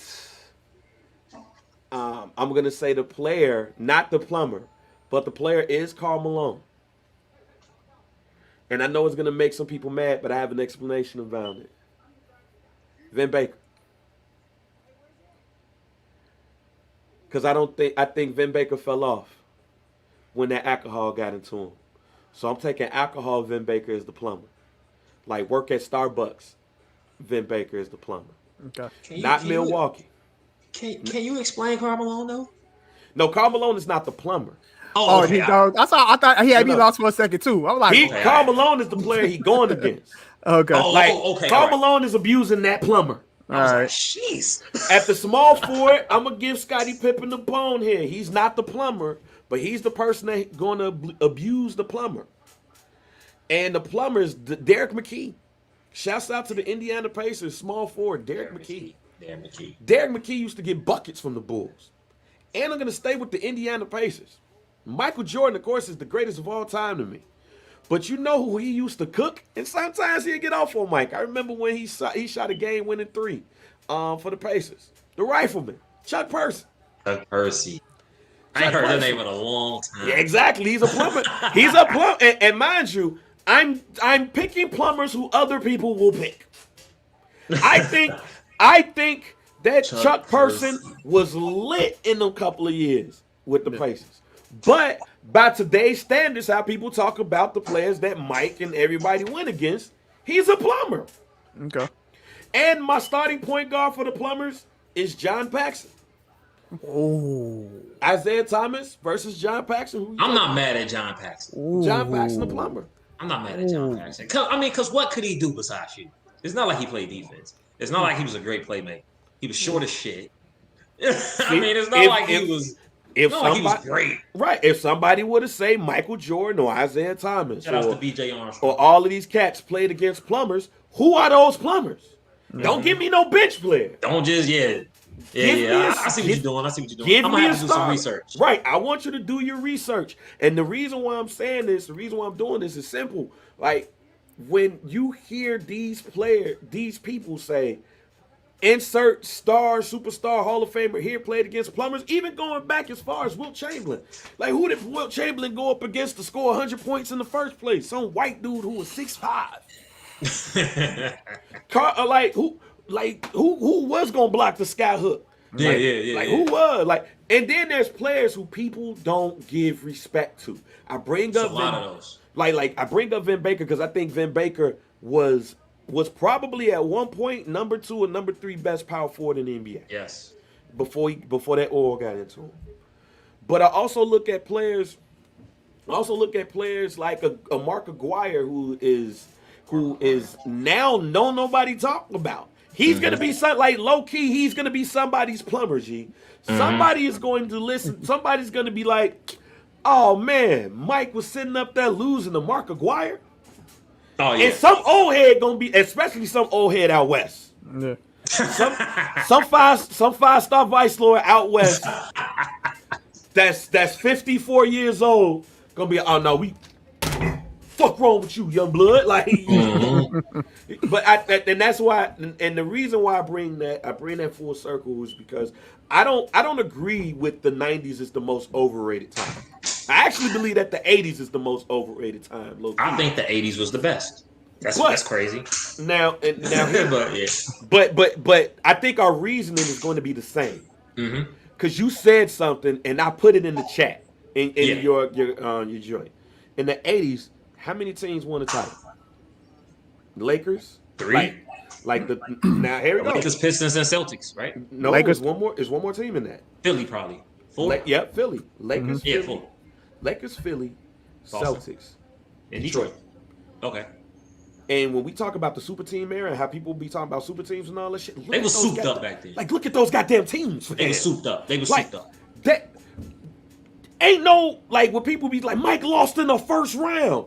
Who the fuck? He was supposed to beat at that time, possibly the greatest team of all time by himself. They were souped up. Year 2. Year 2, Mike was supposed to beat the Boston Celtics. But they were souped up. But here's the other part about that. People don't even realize that Milwaukee's Bucks team in the early 80s was cold as hell. Ain't that the team that had Kareem? No, that's the 80s. I mean, that's the 70s. We talked about that team. That's the team that had Sidney Moncrief, Jack Sigma, Terry Cummins popped up on that team after getting traded by the San Diego Clippers. Yeah. That team was matter of fact, I think if you look it up, that team was one of the highest scoring teams in the NBA. Don Nelson was that coach. Basically, we all know Don Nelson damn near the father of everything that goes on in the league right now with the guards and everything. He don't get enough credit. And that Milwaukee Bucks team was doing the same goddamn thing. And people don't talk about it. So you even got teams like the Milwaukee Bucks that was doing their thing. But that league was top heavy as hell. You dipped down. It was, I guess you would say, some plumbers. Now, in the 90s, the reason why I say the 90s is not overrated, and here's why, is because the fact of the matter is that those teams, at the very least, gave us some quality ass entertainment. We never really, especially coming from Chicago, we never really thought that the Knicks was gonna beat the Bulls. But that'd be my point. But when you was watching the game, you was like, oh shit, fuck. Yeah. They beating the shit out of Mike ass right now. In the 80s, you really knew goddamn, you could watch a game against the goddamn Boston Celtics, Let's just stay with the East. The Boston Celtics versus the Chicago Bulls. You knew goddamn well whether it's Michael Jordan there or not. Michael Jordan is gonna lose this game no matter what the fuck he do. But you go in the 90s, it's like, damn, Michael Jordan versus Patrick Ewing and them. And then, shit, they went up 2 games. Like, name somebody show, and I don't know. But did you really believe It's suspended reality. That's what I'm saying. Like, if the Bulls at one point, I forgot what series it was, but they was down, and this was with Mike, they was down 2-0 to the Knicks. Yes. We was nervous. I ain't never seen no series where in the first or second round where the Boston Celtics was down 2-0. Right. I ain't never seen no series in the first and second round that the Lakers was down 2-0. I see what you're saying. No, we're gonna see Western Conference Finals is when we gonna get the competition. The Eastern Conference Finals is where we gonna get the competition, and then the finals. That's it. Like at Did least. you really think they was gonna lose though? No, that's what I'm saying. I mean, the Chicago one us was like they ain't losing. But it's just the fact. It's just the fact that a team of this caliber, Mike and them, down 2-0, like some shit they just ain't never been seen before. Nigga, I was nervous. Wait a minute. I was nervous the Phoenix Suns series. Yeah. I was nervous that final series. I just feel like That's the only final series that I was ever nervous for. I wasn't nervous for Utah. Yeah. For 1 or 2. I'm a Seattle Sonics nerd. I wasn't nervous for that series for the Bulls' sake. The Phoenix Suns series, I was like, shit. every time I argue the Bulls rings or argue like their 3-peats, I always say that the one that and it could be because I can't, like, sometimes I can't stand arguing with diehard Jordan. Diehard Jordan fans are like diehard Tupac fans. That's true. He ain't winning. You're right. He ain't winning. You know what I'm saying? But if it's one chip, I was like, you know what? Like, I got nothing to say about. It's Phoenix. Phoenix had a whip.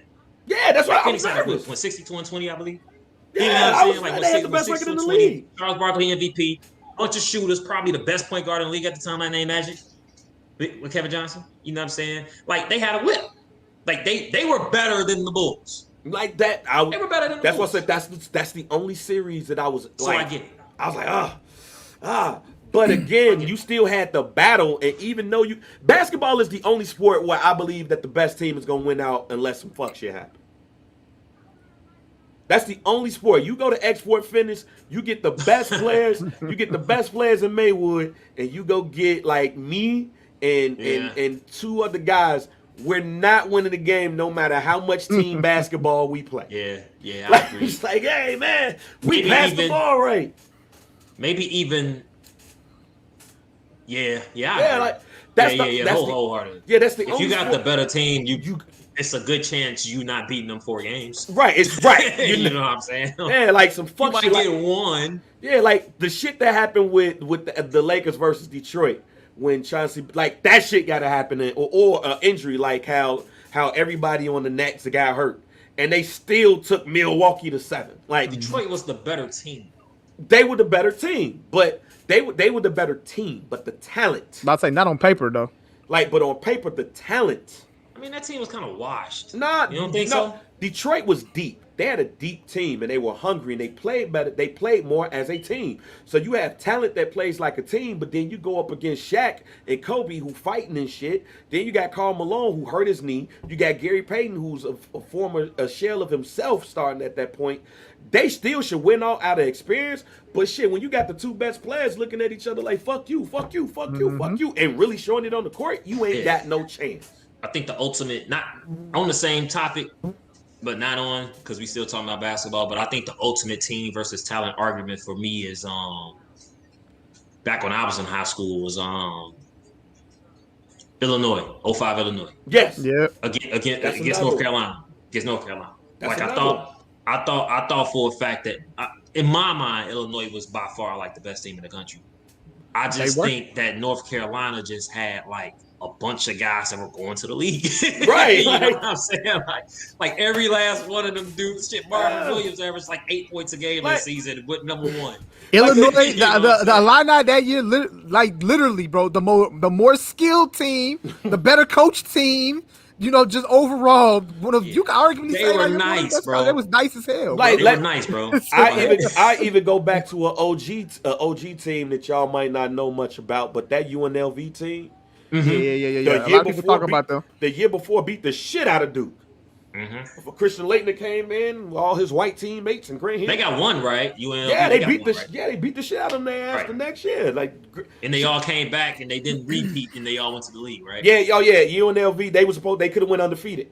Right. Like Larry Johnson, all them cats, Anderson Hunt, Larry Johnson, was it Duke? Anderson Hunt. They lost to? Yeah, it was Duke. They lost to Duke, and I think that game was the semifinal. Right? To the white boys, right? Yeah, that's what I said. Christian Laettner came in to all his white teammates, was like, no, we can't lose this game. We can't lose like that no more. And I think it was because I think the final that year was Duke and Kansas. I might get that mixed up, but yeah. But it was. But the best team the year before, of course, was UNLV. And yeah, they was playing like a team, but if you still don't play perfectly, shit go in a minute. But the next year, Duke was the best team. And at that time, I believe they were a deeper team because now you got Grant Hill on that joint. You got Christian Laettner upgraded.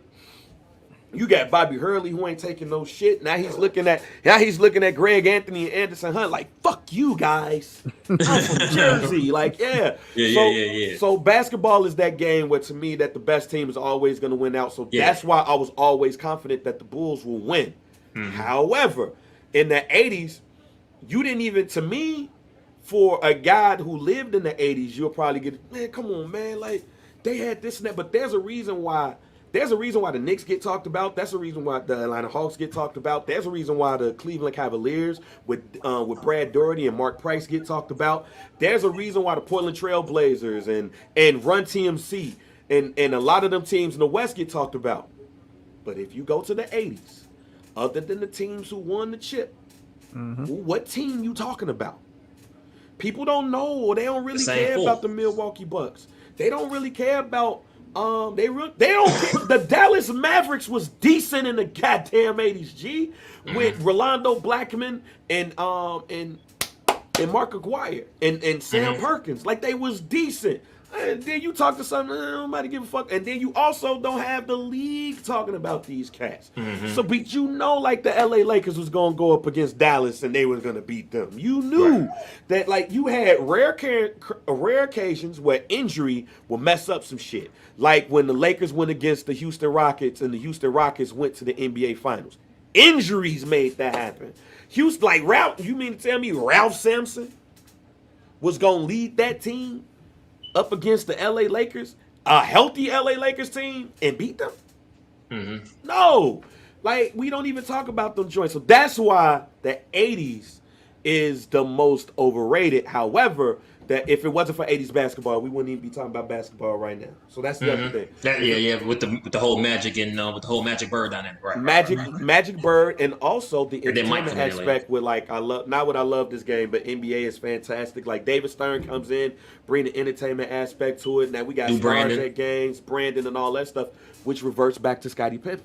Hey man, the league probably was fake after 1984 when David Stern got there, because David Stern was like, in order for us to be straight, I'm about to take us off of off of tape delay.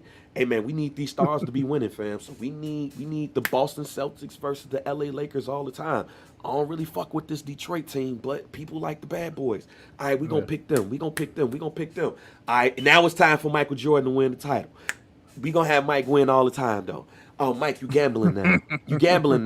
All right, we got to take him out. Take that suspension.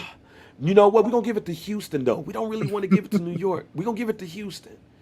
We're going to give it to Houston again. Okay, Mike, you come back now. I bet. Y'all win again. You retiring? All right, cool. We're going to give a smaller team a chance. All right, you sure we don't want to put a major team to win this title? Well, how about we just have them go to the finals? Yeah, New York is good for that shit. Like, but Tim Duncan gonna be a center for years, man. Let's get Tim Duncan. That, like, it's maybe. That's what David Stern was thinking that whole entire time as he was planning who was gonna win the NBA championship. The last thing that I have for you, man, before we dip out. Yeah. Why is Randy Moss better than Jerry Rice? Come on, man. You know how. Listen, man. This was originally what I was supposed to be on the first time, right? That's why you were supposed to be on the first time. Randy Moss is the greatest receiver of all time. Hey, D-Sub, before you even go, bro, I was just saying, I wasn't never mad at that take. I let you pop your shit, and I agree with everything you said. I want to get in this bag so bad, but man. it's too. But like you, but when we talked about it on the pod and we discussed it, you know what I'm saying? We went over the Jerry Rice shit, Joe. Jerry Rice the GOAT, but I'm not mad at Randy Moss being the GOAT at all because Randy Moss is my favorite wide receiver. So I ain't mad. But go ahead, let's go. In 2021. Every day, like, you know what I mean? But you know that ain't the question though. I'm sorry. I was about to get in that bag, man. You know what I'm saying? We talking about 4'6" Jerry Rice. You know what I'm saying? It's linebackers running 4'3" today, man. But I mean, whatever. Whatever. Listen, man. There's a guy, and everybody says, "Oh, he only ran one route." That's like saying Mike only had a fatal. That's like saying Mike only had a mid-range. Look, I can do all these other things, but why?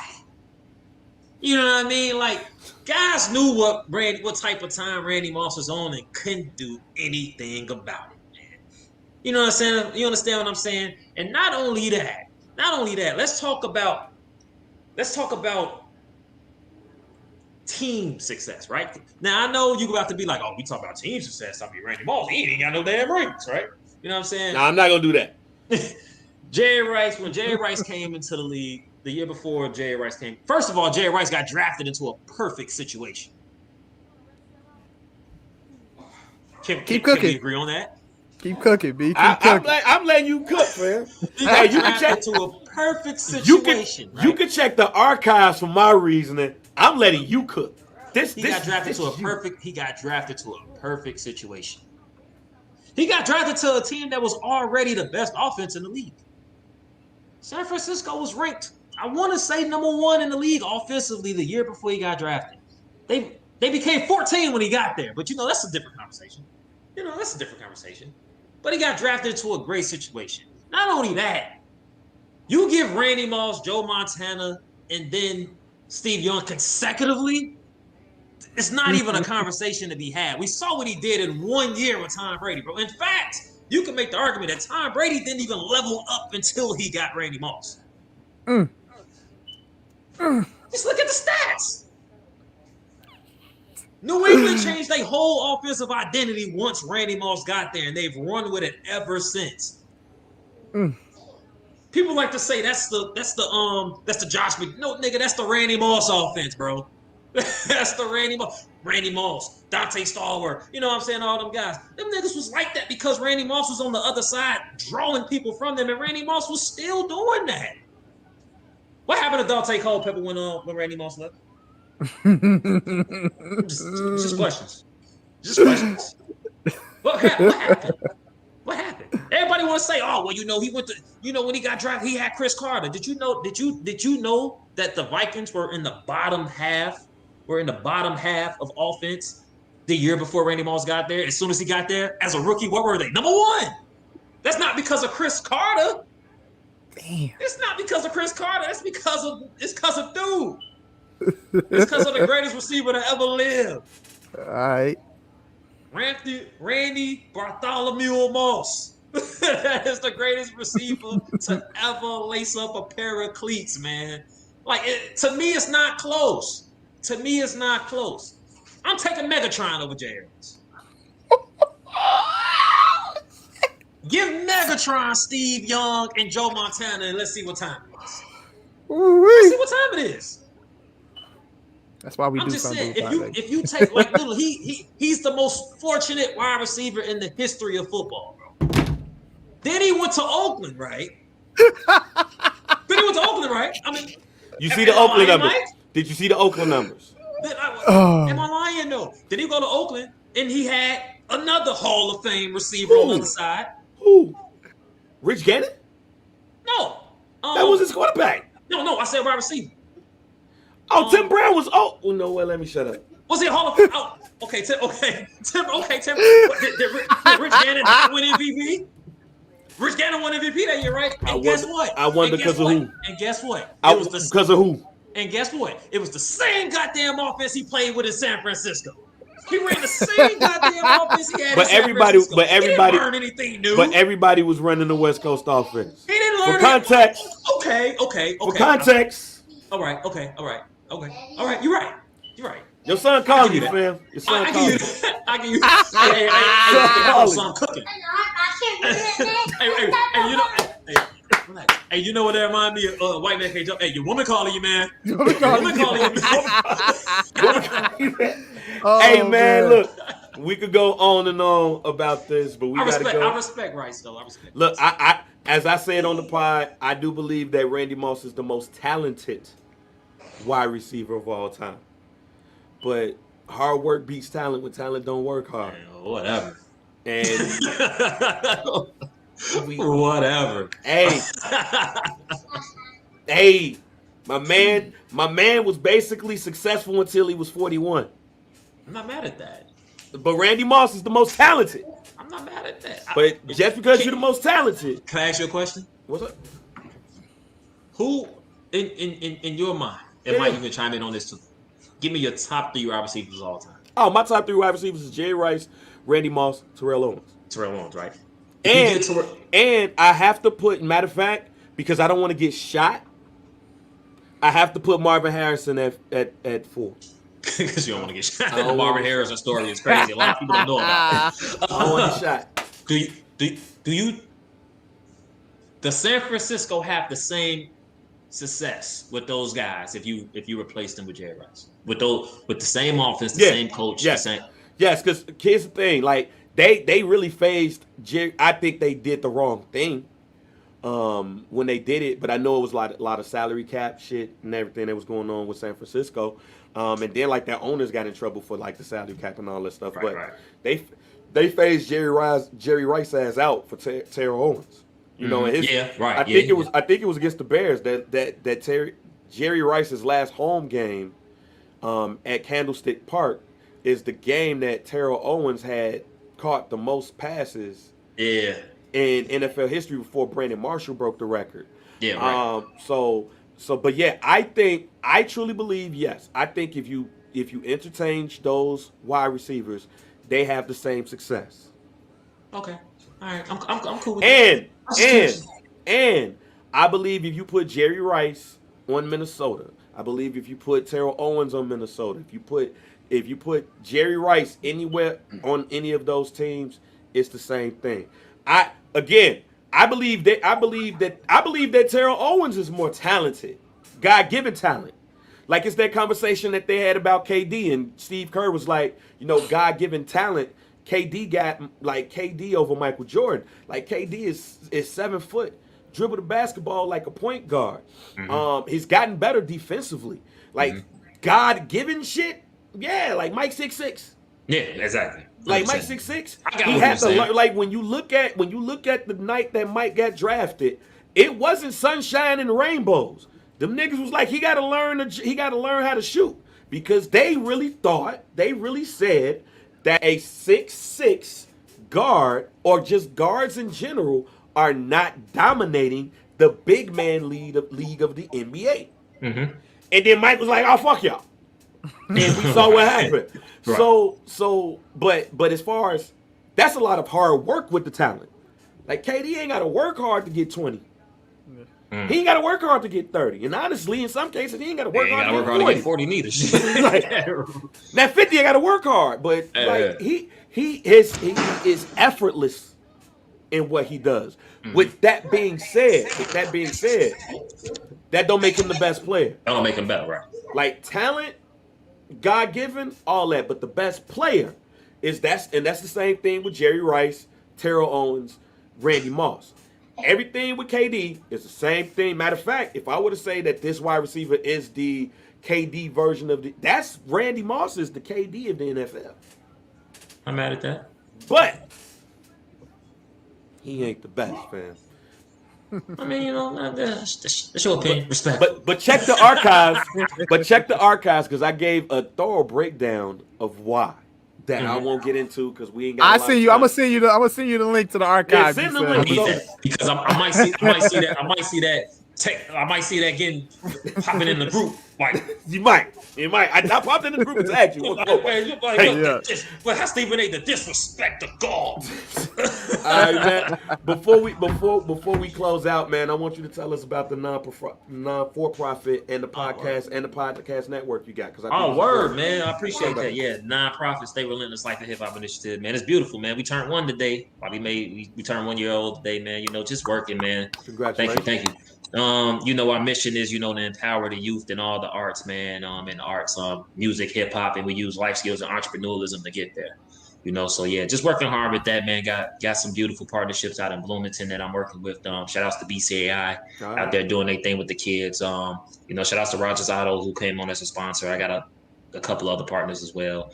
Different clothing lines, black owned clothing lines, stuff like that, who've donated to the cause to help me put some clothes on some kids' backs and stuff like that.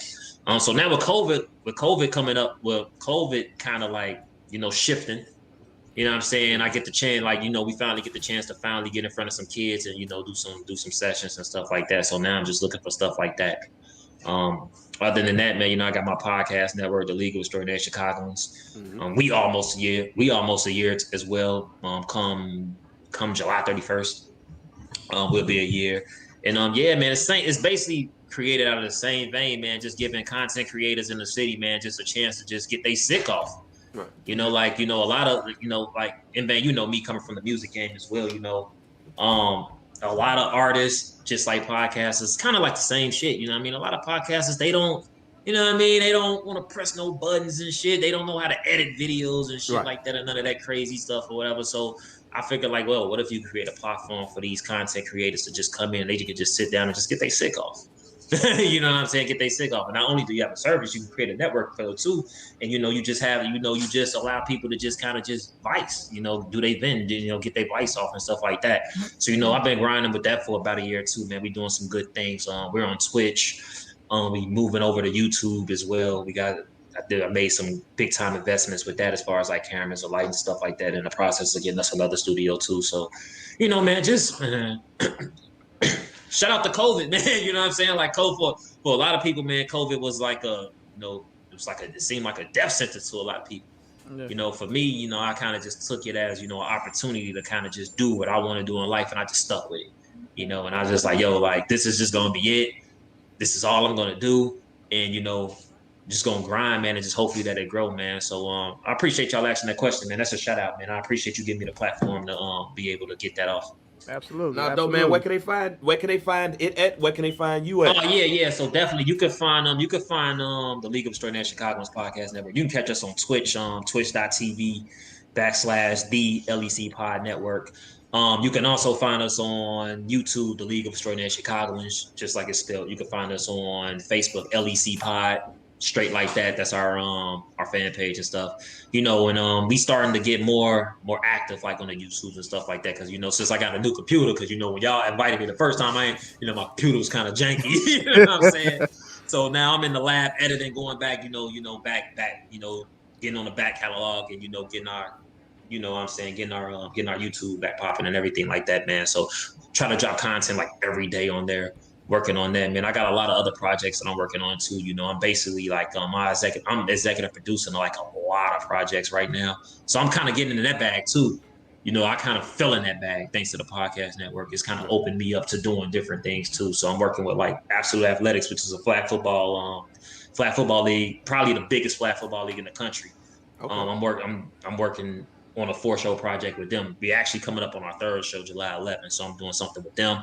I'm also doing a reality series for Absolute Athletics as well. So, man, I'm just staying busy, man. I'm staying busy, learning new skills, learning as I go and shit. You know what I'm saying? Like, just going for it, man. You know what I'm saying? It's what I want to do. It's a passion.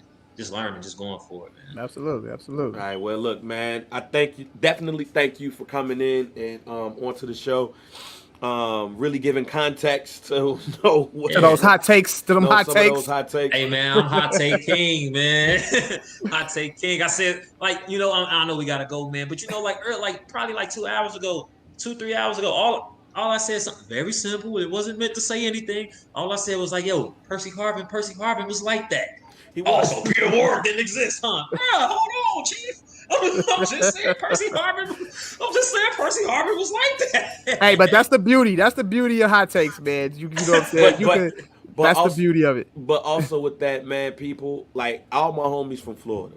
Like I got a gang of homies from Florida, so I already knew the lit on those cats. Like Peter Warwick is the greatest college football player I ever seen in my life. Yeah.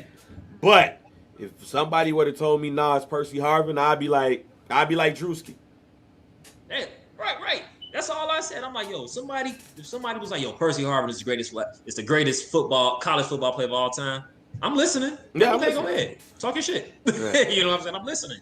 You know, but I ain't finna, I'm like, hold on, Chief. Like, okay, Peter Warwick, all right.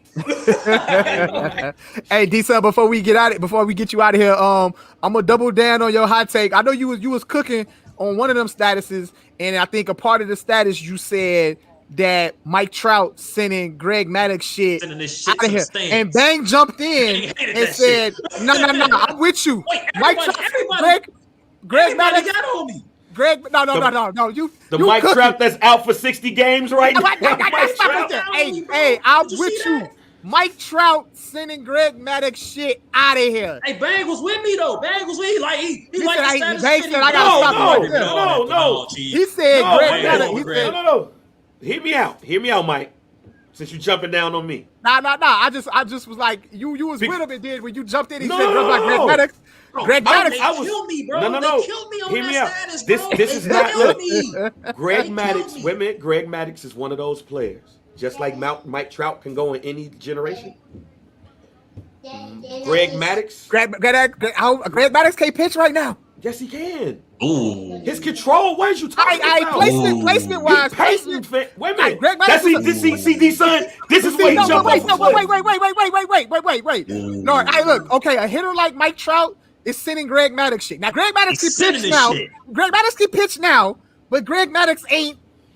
Bruh, if Greg Maddux would do the same thing that Jacob DeGrom is doing right now in this era.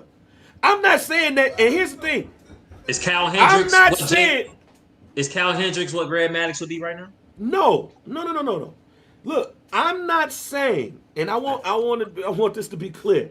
I'm not saying that nobody is gonna get a clip off on Greg Maddux. Because you brought up Sean Green, and Sean Green was a professional hitter, Jack. But What's my wait a minute, hear me out here. But you can also look, and it's players that you like, damn, they got off on. Like, it's every pitcher's like that. There's players who are successful against Randy Johnson. There's players that's successful against, like, there's always that player that's successful. And they just got you like, what the hell? With that being said, I agree with you to a point. Not saying that he wouldn't get off on Greg Maddux, because every dog has his day. But Greg Maddux is a pitcher who would be successful today. All right. Is where I was going. But I was just like, but the way you came across, it was like you said it exactly correct, my nigga. No, the way you came across, the way that you came across though is like Mike Trout versus Greg Maddux is like Roy Jones versus a painter. He's smoking him. He gonna get his ass beat every time. I wasn't crazy on Greg Maddux. Mike Trout ain't hitting 433 on Greg Maddux. Yet. Man, look, I'm taking 300. I'll bet no. Against Greg Maddux, he is respectable 250. That's nuts. I can't against Greg Maddux. I can't go. I can't go. Respectable. Hey, he could probably do that. Hey, he could probably do that shit with Tom Glavine. But he ain't doing that shit with Greg. I can't go.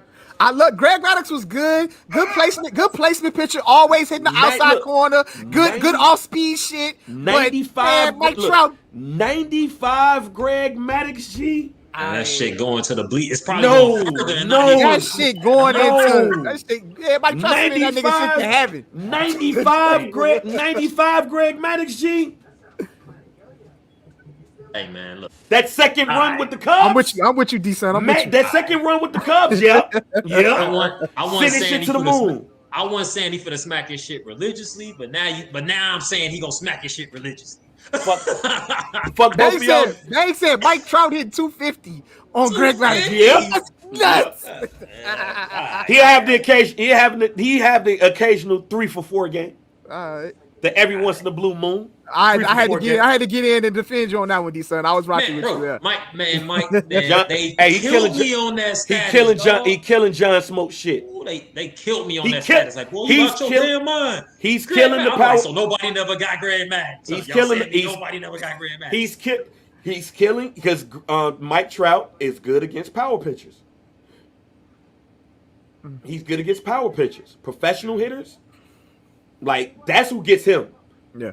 Like that's who gets him. Mike Trout to me, and maybe that's because I might look at Mike Trout differently than y'all do. I don't look at Mike Trout as a professional hitter. Sean Green, Tony Gwynn, like those people, those professional hitters. Tony Gwynn batted 300 against Maddox, but then again, he batted 300 damn near against everybody. Right, like you know what I mean? So. Them playing like the professional hitters, the contact hitters. Those are the ones that I know they'll get Maddox if needed. I don't consider, maybe it's because I don't consider Mike Trout a professional hitter. Okay, that's fair. See, that's fair. Yeah, so it's 250. I disagree, but it's fair. Hey, fuck you too, man. Thank you for joining the show. I'm gonna holler at you. I appreciate y'all, man. Thank you, man. Hey, look. Yes, sir. Hey, great show, Mike. Absolutely.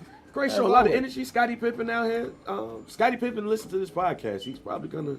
We probably get a bottle of digits. We might. You think we would? I would love to promote his shit on our show.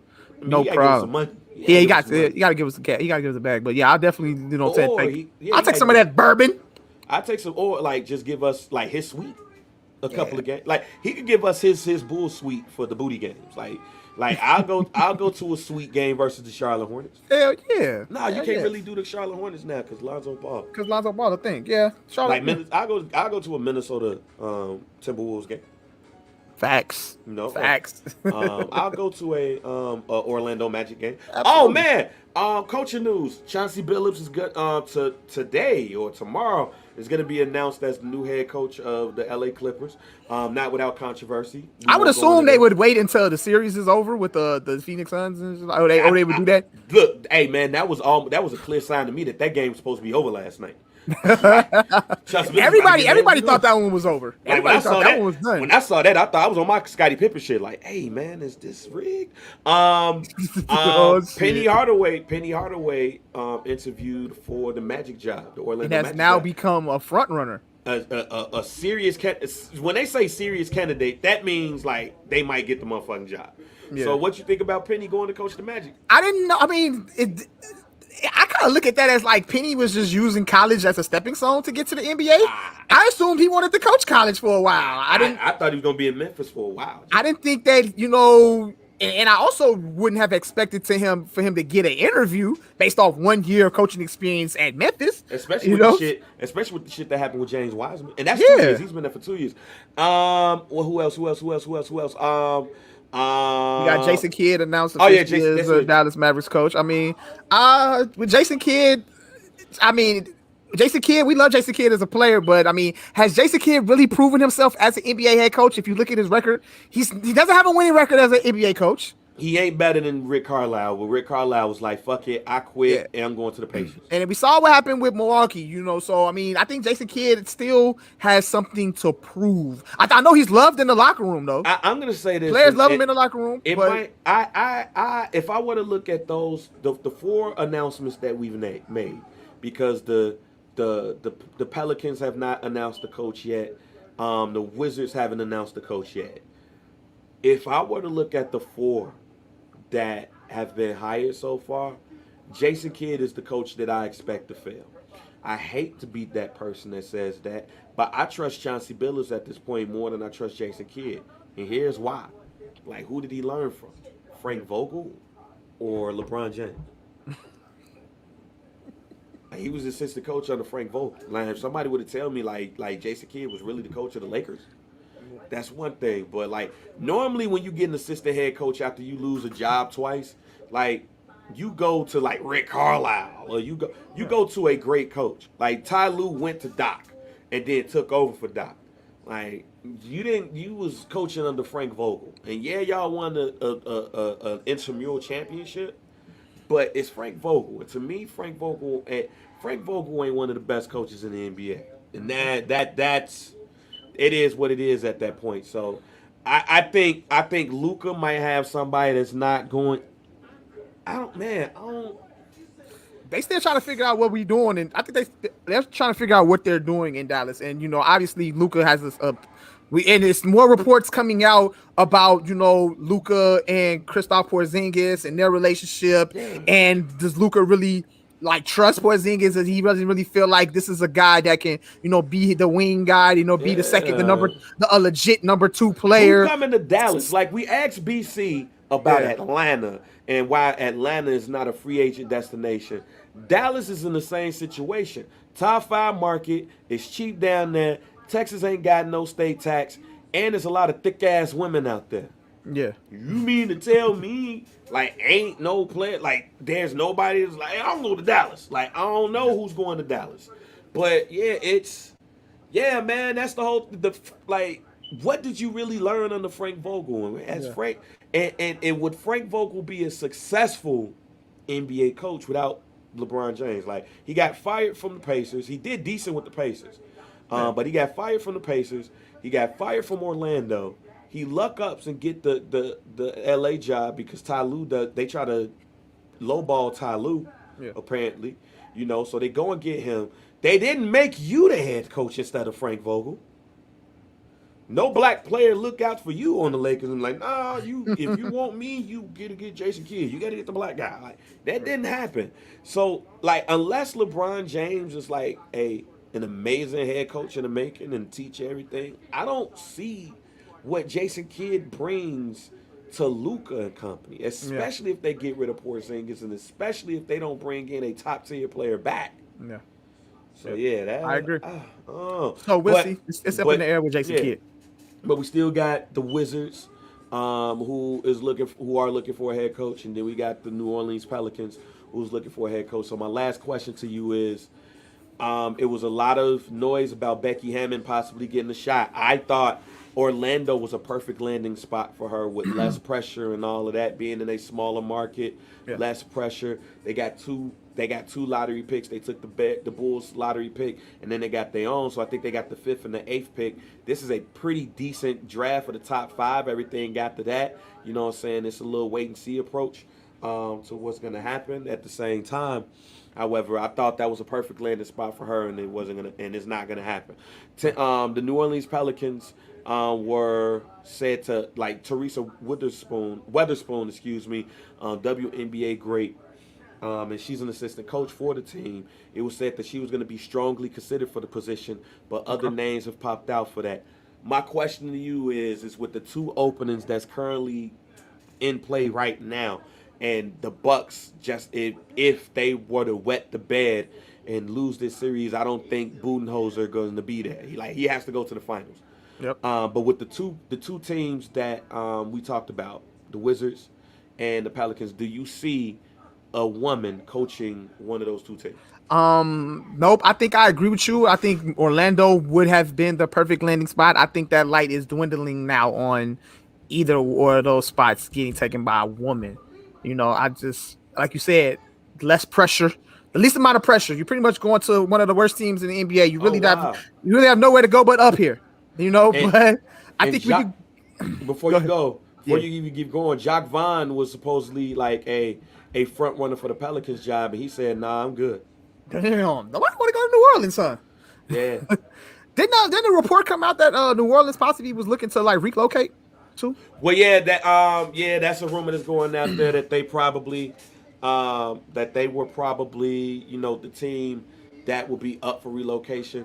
That would be the second team that would be lost from the New Orleans market if that were to happen. Yeah, that's crazy. And just to give you a heads up on the New Orleans position, it looks like Charles Lee, who's an assistant for the Milwaukee Bucks, who worked under Mike Budenholzer in Atlanta and in Milwaukee, is the other front runner. So okay.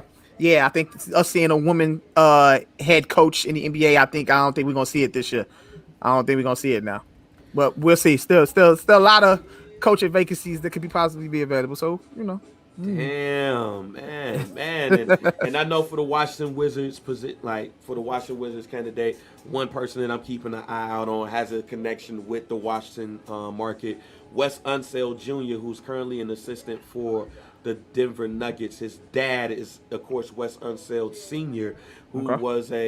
was I think he won MVP and Rookie of the Year in the same year in 19 set in I don't know what year, but I know in 1979, I believe, that's Yeah. when the Wizards won the NBA championship. It was under him.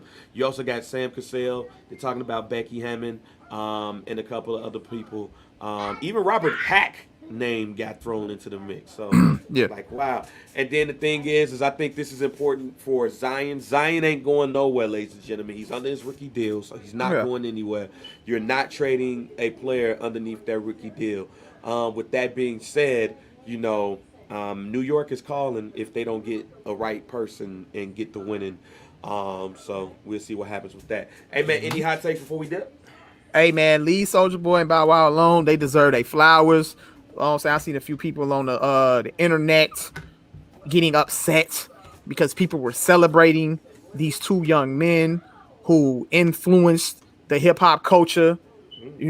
So I know, Bang, you wasn't in the verses, you weren't there. Nah, I wasn't watching that shit. And that's perfectly fine. If it ain't for you, it ain't for you. Yeah. But me personally, I was there. I was in the verses, and I was there when Bow Wow emerged on the scene. I was there when Soulja Boy emerged as, one of the big stars on the internet. Talk your shit. Motherfuckers downloading his shit on LimeWire, song by song, when his shit was leaking out in the streets and everything like that. I was one of those guys. Who had Bow Wow albums and, was rocking with Bow Wow. So I was definitely in there for the celebration. And for guys to be upset because, y'all wasn't listening to Soulja Boy Bow Wow 3 weeks ago. Well, you wasn't listening to the Isley Brothers and motherfucking Earth, Wind, and Fire 3 weeks ago. But, they got a celebration and I was in there for that one as well. And I appreciate them and what they did for the music game and all of that shit. Y'all old heads gotta chill, bro. Let them young niggas rock. Yo, them niggas deserve flowers and all of that, bro. And the verses was fire. It wasn't the greatest verses, it wasn't the best verses, but it was dope. I enjoyed the entertainment. And also, like I said, I was more intrigued by the shit talking just prior to the verses. I knew Soulja Boy was going to talk his shit. I knew Bow Wow and them was going to talk their shit. They made that shit competitive. And that's what I like to see with the verses. I don't like to necessarily see, all of these stories and, backstories on how this song was made and all that shit like that. Man, I want to hear motherfuckers talk about, yo, my shit better than yours. My shit was rocking harder than yours. And that's what Soulja Boy and Bow Wow did, bro. They did their thing. I was rocking with it. I was in there, and it was a dope versus. So shout out to them dudes, and they deserve their flowers. All right, that's pretty much all I got on that one. Damn, Mike. Yeah. I had to let that one rock, man, because it was a couple people, man, who was like really, really upset, bro, because them niggas was getting a celebration. Like they didn't deserve a celebration. Like bro, yeah. If it ain't for you, it ain't for you. Don't watch. You ain't gotta watch. But to sit here and act like the Mogs ain't deserved, you know what I'm saying, a versus, it's bullshit. They deserved it. Yeah, I didn't watch it. That's not my era. And that's perfectly fine. That's perfectly fair. That's perfectly fine. There's nothing wrong I with am that. not one of those people that's going to be like, oh, fuck this shit. Nah, I just knew that I wasn't going to even know some of these songs. Like, I wasn't going to be... Bang. All right, look, you're one of the older cats, one of the, you know what I'm saying, like, but you ain't that damn old, nigga. No, I'm not saying that I'm that. I guarantee you would have knew every song. You would have knew every song. I'm not saying it because of age. I just wasn't listening to it. I think even if you weren't, I think you would still want to listen to it, but I know you know those songs. No, Mike, I'm dead ass serious. I might know 5 songs between the two. I know She Got a Dunk. I know the Ooh, Soulja Boy, that Ooh. I know that song. I know like a couple of like Bow Wow songs, but I don't know enough to get to 20. All right. Yeah, it was crazy. It was crazy is they didn't even do 20, but they could have did 20. It kind of like got it. It kind of, if you, I ain't gonna go over the track list and like that, but it kind of went left after Romeo came out, and they kind of just like got off track. But I think they did maybe like 13 or 14 songs. Oh, but they left a lot of shit on. They left a lot of shit on the table though. I don't know why. They could have did 20. 20 could have easily been done, but it didn't get done. But it's all good though. oh man, I probably could have then. They only did about 13 though, but it was very entertaining though. You would have enjoyed it, man. I definitely think you would have enjoyed it if you would have watched. But if you want to go back and check the archives on it, go ahead. But I think that's cool. That's cool too. I got another one. I got one more hot take too. Tyler the Creator has definitely surpassed J. Cole. Yes, he does. He's had hip hop album of the year so far. Ladies and gentlemen, yes, he did. Gentlemen, just to let you all know, J. Cole no longer has the album of the year. Hip hop album of the year. He does not have the hip hop album of the year right now. That goes to Tyler the Creator. And it is we won't be talking about homie until we go back on until he goes on tour.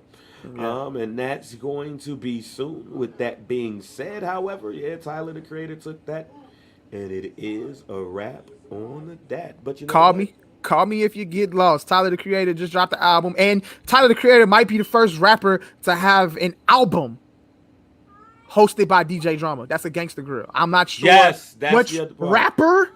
And we know DJ Drama is good for the Gangsta Grill mixtapes, and we know that's what we love him for. That's what we know him best for. But he's hosted a lot of mixtapes. I don't think this might be the first album that he's hosted for another rapper. So shout out to Tyler the Creator for that. Yeah, I mean, the thing about that is something that I want people to definitely pay attention to. I mean, it is a Gangsta Grill's album, but what I think that Tyler the Creator does best for all of his albums, including this one right here. Yes, while it might be a Gangsta Grill's album, this is an I'm trying to think of the right word, but this is just not a normal album. This is a well thought out storytelling album. This album really does that. It's basically DJ Drama really accentuates the project. Yeah. It's really for shock and awe and all of that. But other than that, nah, man. Shouts out to Tyler the Creator. He got the album of the year so far. Yeah. We'll see what happens with Drake drops in a couple. Yeah, I was definitely pleased because I wasn't a fan of the last album, Igor. I wasn't a fan of that album. I loved what was the single he dropped? I forgot. What was the first single? I forgot that quick because there's a lot of stuff going on. But the first single from that project, I loved that, but I didn't love the album as a whole, and it got nominated. I mean, just because the reason why I didn't love it, just pretty much overall, is because he didn't rap. He didn't rap on the album at all. There was no rapping, so it was very disappointing to hear. You know what I'm saying? So with this album, he came straight out the gate. He's rapping. It's that old Tyler that, if you're a Tyler the Creator fan, this is what we've grown to love from him since he released, Wolf back in the day. So that's just what it is, man. But rap album of the year goes to Tyler for now. So we'll see. That's the other hot take I got. But there we go, man. I ain't got no hot takes, man. I really pretty much said it all on today's pod, man. Yeah. But it was definitely a dope pod. Thanks for everybody for listening. Make sure you follow us on Twitch. Make sure you follow us on YouTube. Make sure you go get that merch, man. The summer is here. We want to see y'all in the Some Dude joint with the Jordans out. Yeah, we are out. Yes, sir. So go ahead and close us out, Mike. All right, man. Y'all already know what it is, man. Some Dude Pod, episode 90. Rate, like, subscribe. Follow us at Mike B, at JR Bang, at Some Dude Pod on IG, on Facebook, at Some Dude. Follow us on Facebook. If you want to get engaged with the conversation, join the Some Dude Pod group. Hashtag Some Dude Pod. And I think that's all we have, man. And we're going to see y'all next week, yo. Peace. Right?